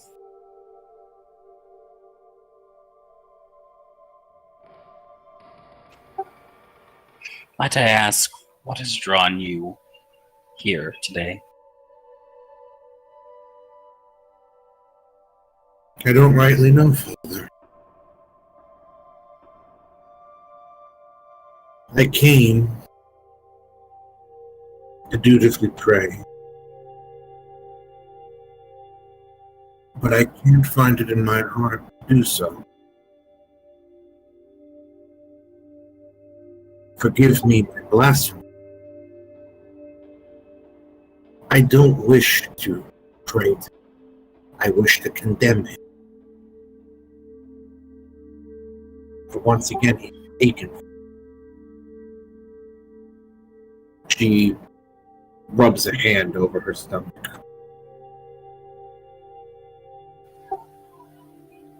Out of character, I assume I know what she's referring to. The loss of her child.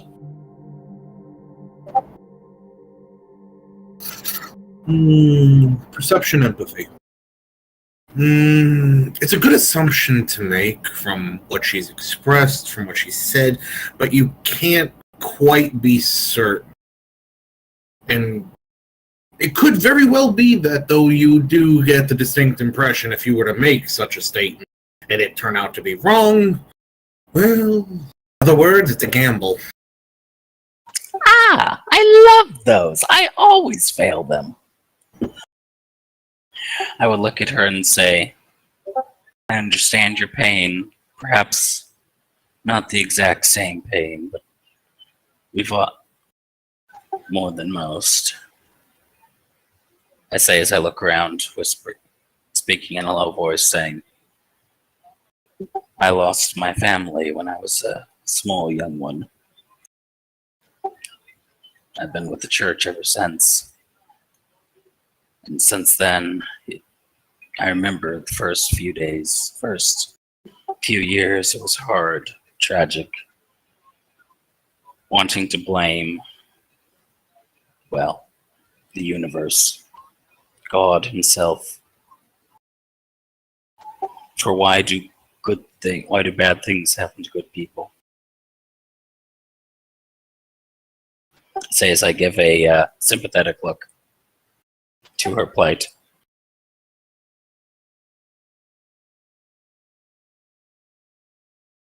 Then you understand a portion of my pain. She rubs her stomach again.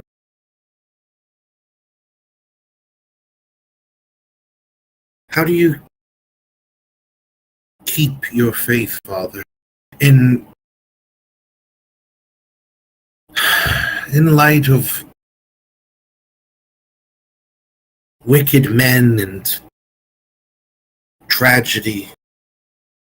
How do you not lose faith?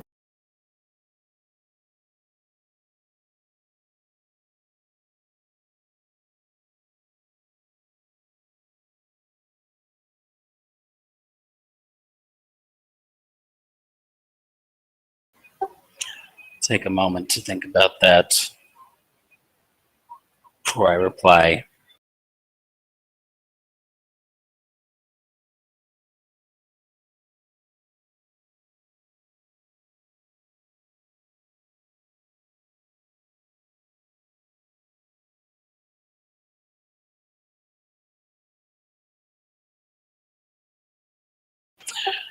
I presume that there is a reason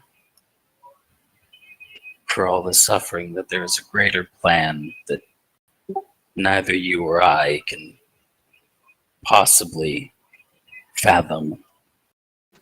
And while some things are taken from others, it is eventually paid back in kind, either in this life or the next. You recall the story distinctly. You didn't spend all those years in the library for nothing. You've practically burned many of the passages and a lot of other things related to the religious text into your mind. You can damn near quote it word for word. In fact, you could if you really wanted. And God looked to Satan. Look here at my servant Job. There is none on earth like him. for his devotion to me is unswaying. And Satan said, does he like you, or does he serve you because he is truly devoted, or because you allow good things to happen to him? What would happen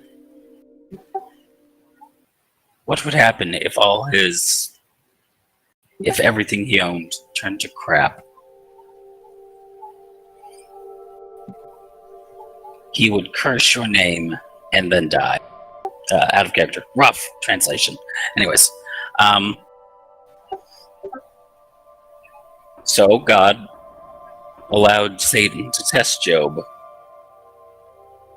First, Satan would take his children away. Then he would inflict horrible diseases on him.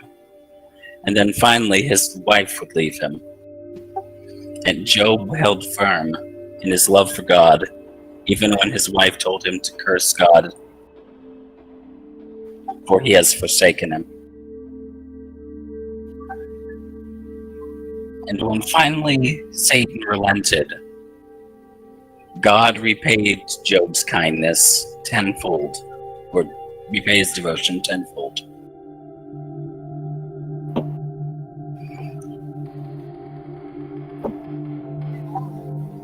Job on earth was gifted many children and vast amounts of wealth. And he was taken care of for the rest of his days. I say as I look to her and say, just because it is dark now does not mean there is not a brighter point. Charisma and expression. Let's see how well you can sell it to her, considering your lack of personal conviction.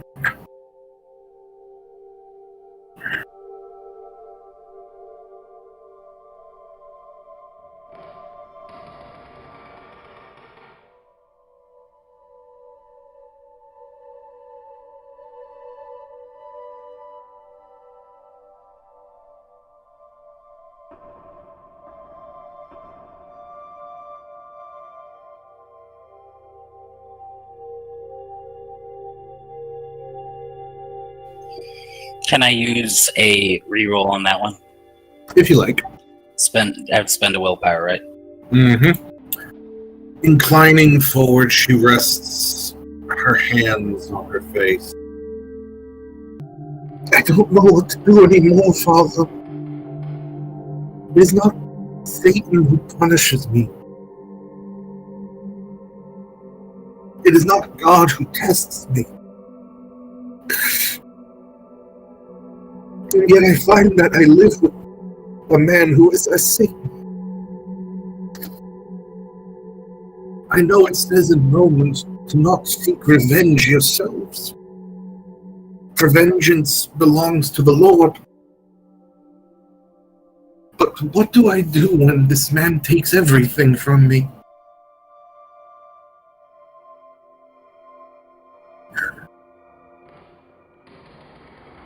This man who I'm supposed to call my husband.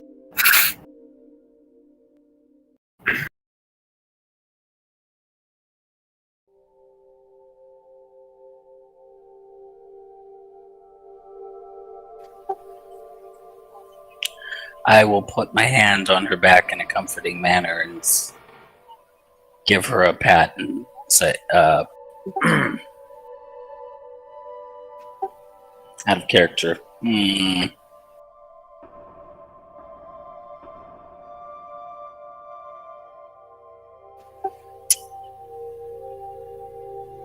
I will say simply,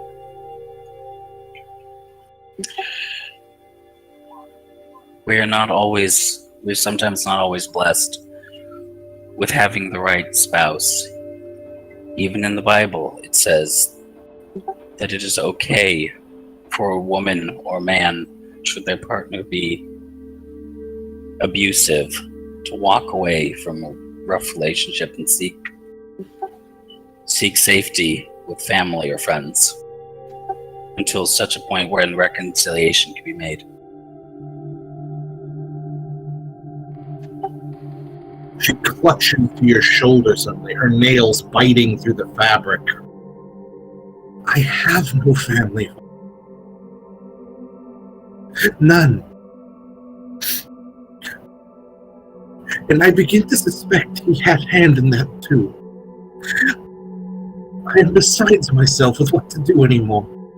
I sleep in fear. What am I supposed to do? I don't want reconciliation. I want retribution. And none is forthcoming. I look to her and I say, if you were to leave him to go 1,000 miles away, would he still find you? She looks away, her shoulders trembling.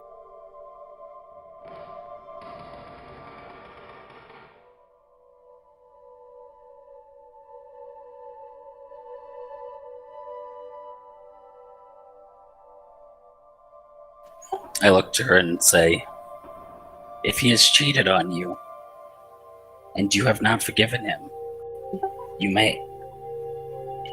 can petition the court for divorce. I look around and whisper under my breath, there are places in the church where we can send someone who desperately requires protection.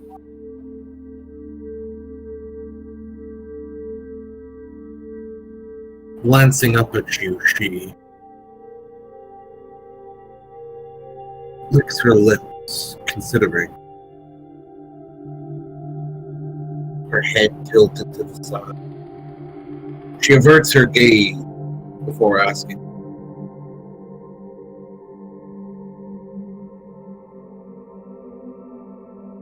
And what price might I have to pay? I'm wondering if I can... it would not look good for a deacon... for a Viscount to shelter a woman, take a woman into his housing that is not his. There's another man's. It depends on very much the reputation of that vicar. And ultimately, it's up to you what to do. I look to her and I say, well,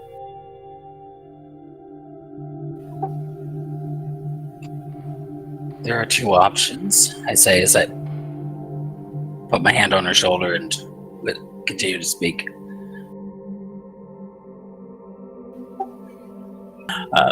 I have a small congregation in Highgate. I'm sure if I asked around, there might be a man or woman or a family willing to take you in for a short period while you find arrangements elsewhere. There's also the nunneries. While those require a bit more devotion, it would get you out of your house from your husband.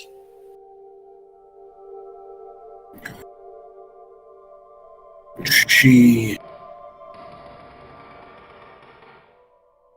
seems to consider your word. My suggestion would be, if you're going to leave your husband, you do it when he is not at home. Pack very little, or pack only the essentials, and do not mention it to anyone.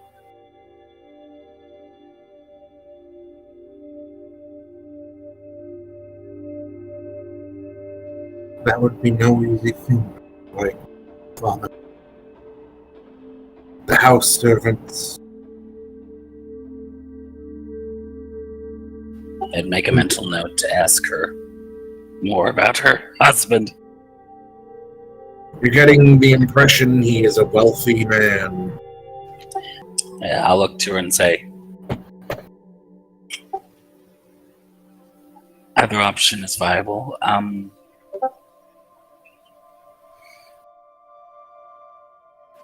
Honestly, if he laid a hand on you or has lied with another person, you could, once you're separated from him, file for divorce, and it would be accepted in the eyes of God.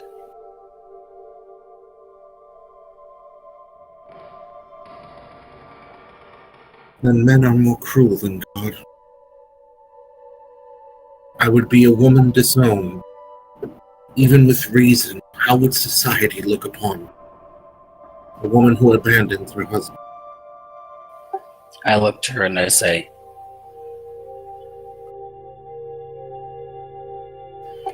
if you were to start somewhere else again,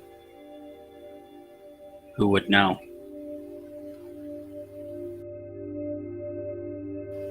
And what is it for society to judge when only you have gone through your situation?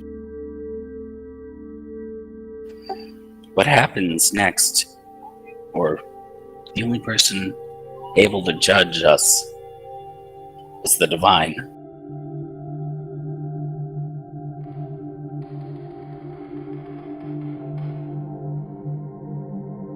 Clutching her old shoulder tightly, she pushes herself up from the seat. If I may fall, I will think of what you have said, and return here when I have considered my... I look to her concerned and say, might I know your name in case something were to happen?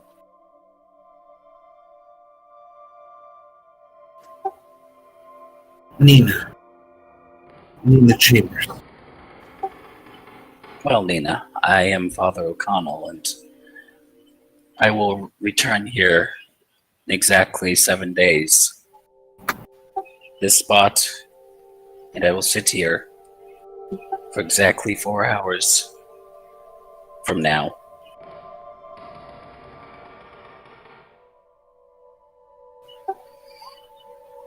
If for some reason you miss me, for some reason you're delayed, I have a place in Highgarden where you might be able to reach me.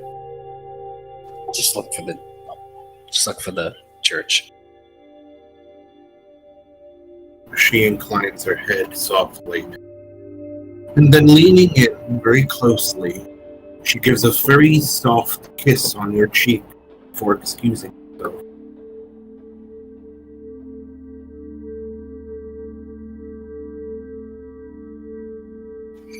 I wait a good 3 or so minutes after she's left, and then I get up and go back to what I was doing. I need to find... You said I can feel the warmth, the radiance of the place around me.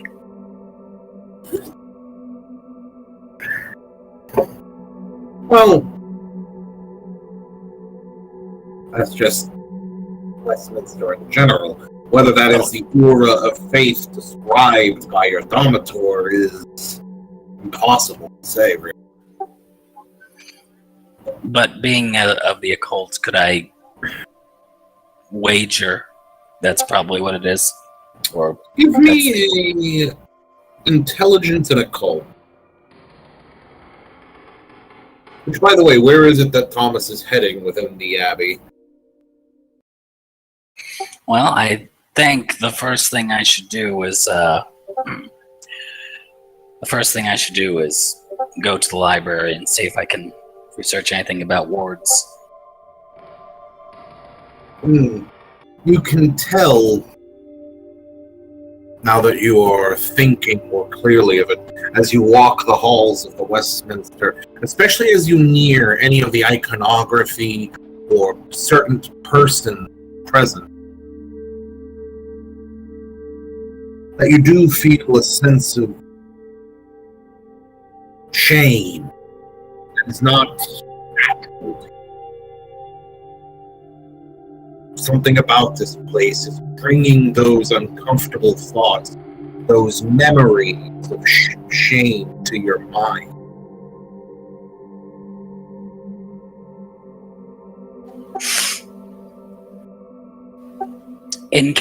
Out of character. I'm still in the moon cult, aren't I? I'm at least still a distant associate. You're still a member. My question is, how much would I know about wards already? When it comes to things such as this, it's somewhat new to you. Though, go ahead and roll another intelligence and occult as you continue your way to the library, now in the upper recesses of the church, venturing southward towards the back wing where you might find the library.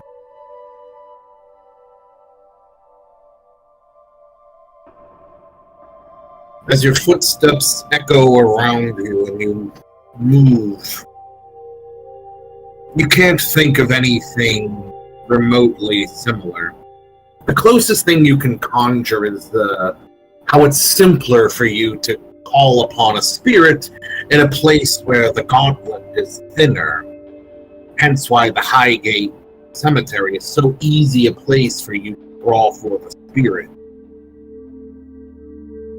Perhaps the gauntlet here is immensely thick, maybe.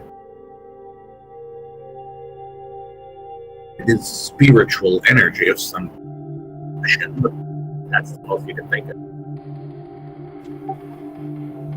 Out of character. Oh, I was just gonna say, out of character. If an unholy act was done inside of a ward, would that disable it? It's a theory. But one I'll need to actually look up. Possibly. Or, well, you'd have to be very careful with your choice of words, but even discuss with some of the other holy men of the Abbey. In fact, as you venture into the library, the columns upon columns of books stretching throughout the interior, with only 4 sparse squared tables, large enough to fit maybe all around it 8 people at a given time, is stretched and illuminated about you. Only 2 other people sit here at this time. That being an older holy man and a much younger one, maybe not even fully in his maturity, 16 at most, though you would guess around that age, sat beside him with several books in front of him. The older gentleman seems to be more or less supervising, looking over what the younger man does. You recognize him immediately, your memory impeccable for such things. You could almost say identical. That is no common man of the cloth. No. He is a... Oh, Jesus. He is who? He is a deacon of the Anglican Church, thus above the type of position you covet. I see. You recall his name being Harriet Gardner.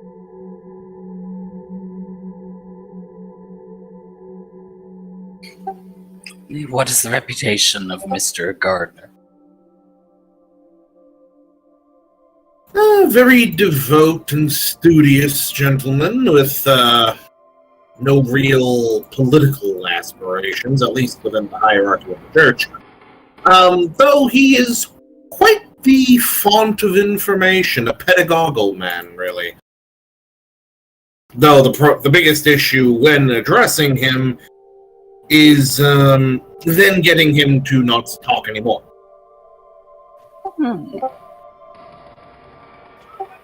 I'll make a mental note of the pair, and then I'll go about my work. First things first, I will need to... well, I'm going to need to come up with my cover. So, I will skim the shelves for anything related to not demonic, but paranormal activity. Though as bare as the shelves might be for such information, I will also then move on to boards and such, any books that I can find that might regard that part.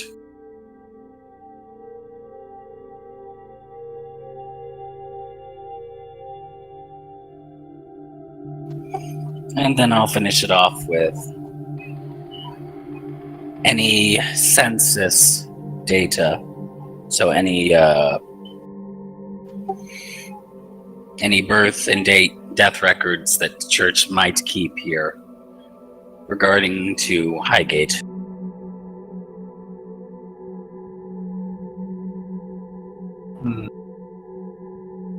Go ahead and roll a...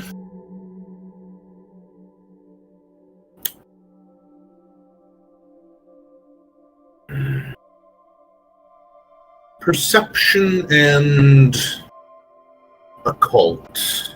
The difficulty is a 9.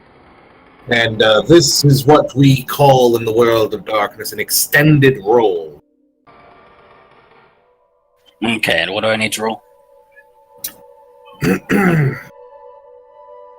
A perception and occult.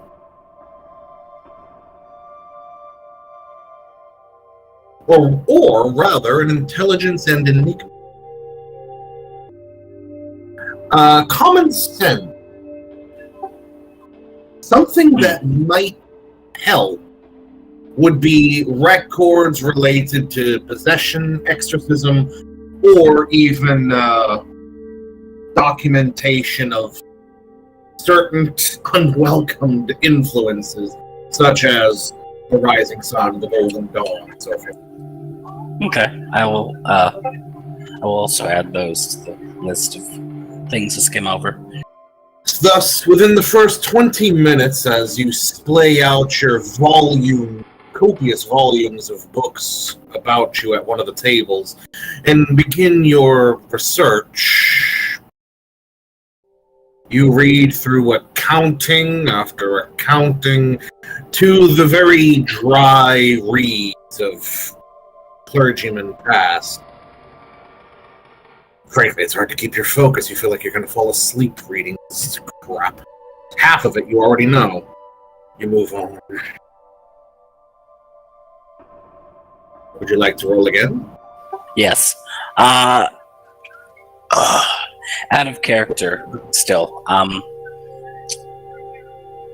Would the Library of the Moon probably have more information on this than the church would, at least when it comes to in-depth research? It may. Then again, they may even be even speaking to them, you might be able to get, frankly, a much more open idea of how to do something of the sort. I'll mark that down as a... I would know this I would know this in character, right? Yeah, okay. I figured I would.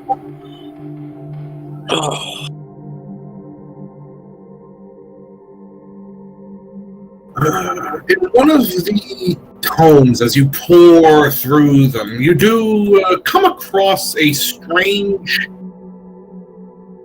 mention an event which happened in Ely some nearly 6 centuries ago, which disturbed the holy nature of the city and brought about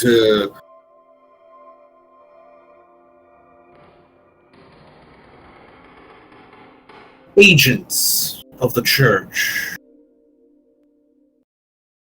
to investigate. I will read on. I will continue to read that story then. Go ahead and roll. This time the difficulty being lowered.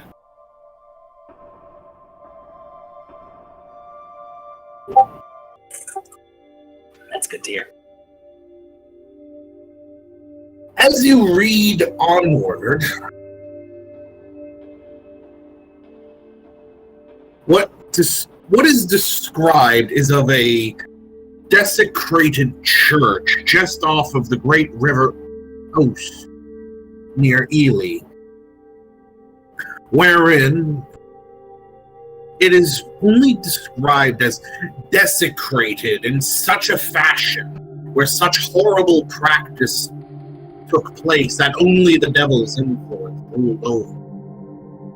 It describes in a decent amount of fucking detail a bizarre altar which made the mockery face of a man, on which organs were discovered to have been boiled and burned, and the blood within course through parts of the church, which many to this day cannot recognize even existed. This is only taken down by a individual who describes himself as a member of the Gladius Day, who marks the page with a strange symbol that you've only seen once before, your memory bringing to mind your mentor back in Dublin would mark several of his letters exclusively to some people, though he never mentioned who, with that same marking. Would I happen to know if this was a offshoot, or perhaps if this was part of the Order of Enlightenment, or the order I was in prior to joining the Moon Cult? No, completely unrelated. Supposedly this individual was followed by two members of the Office of the Censor, another group you're not familiar with the name of, in this investigation, and yet it was only after he performed an act that he was able to determine and reveal the location to them, though many of the people of Ely still could not see or recall such a place. Okay. I am going to pull out my notebook. Is anyone watching me currently? Not in particular. Okay. I'm going to write down the ritual and the symbol described. The man and the names. The name of the order from which the man says he's from. And I'm going to cross-reference this with other material I might have. He also describes a particular emblem which was marked on several of the walls. Go ahead and make your roll. You conclude that these documents are not documents, belonging to the Anglican Church.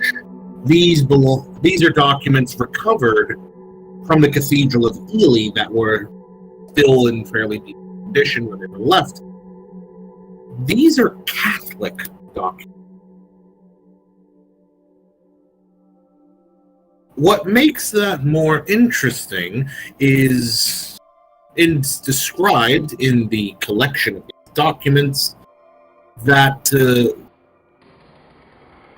they were to be brought here by order of a holy man, of yet another mysterious group referring to themselves as the Order of St. George. These individuals you remember. These individuals you recall because your mentor was one of them. And would I know what St. George's mandate is?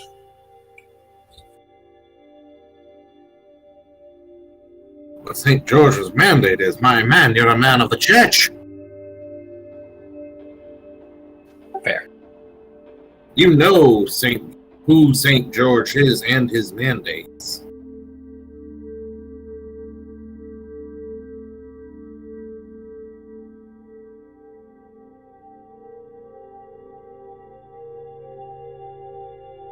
Hell, he's the patron saint of England. Which, for the Irish, it doesn't shit, but Fair.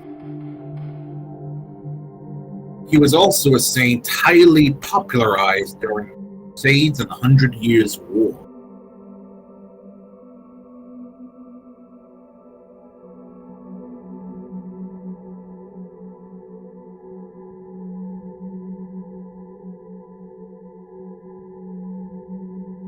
While I am here,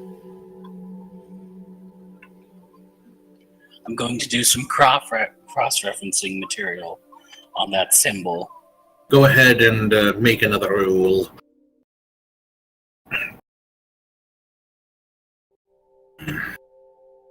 You are unable to discover any other reference. You pore through accounts and anything even related to the region of which Ely is located. You move past Northumberland, trying to focus closer to Essex, where London is. Nothing.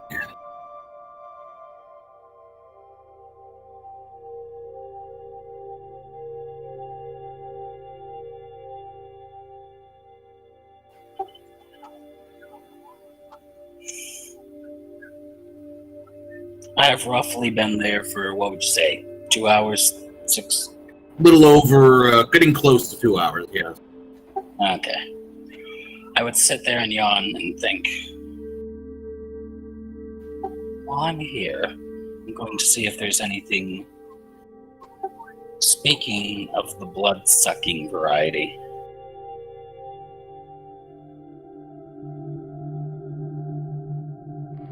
Go ahead and roll. I'm guessing you're going to move about the, you're going to check the book? Yes. Okay, go ahead and make another roll.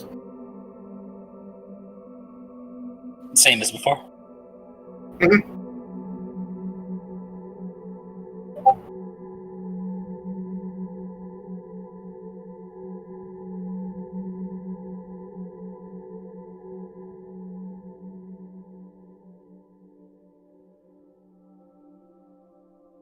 What you discover is, in a word, deeply, deeply interesting. Supposedly, within the Tower of London and its vicinity,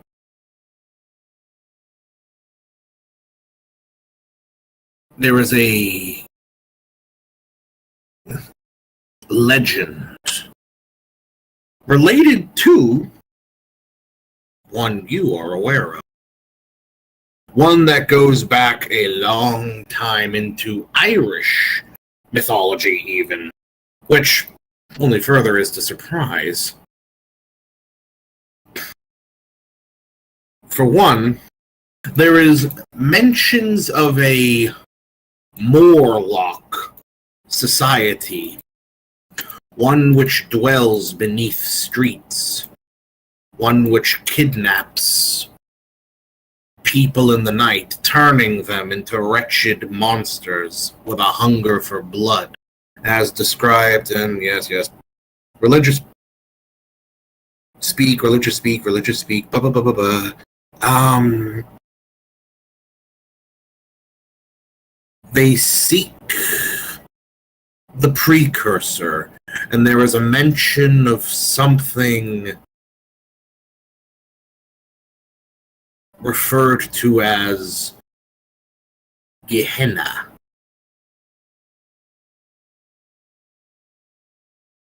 Now that's going to pique my interest. The word Gehenna. Can I, again, cross-reference it with any material that the church has that I have access to in this library? You may. It's mentioned in a very, very, very, very, very... Oh, I'm just joking. You don't find shit on it. This mention of the Morlock Society, however, is a brief one believed to be in relation to the Tower of London, where it is described to be not only severely haunted by spirits past and drawn out by a member of the supposed society whom wreathes himself in raven's feathers and is able to fly through the night to abduct his victim. Seems that's the only account of it at all. And with that, end of scene and session. I was having such fun.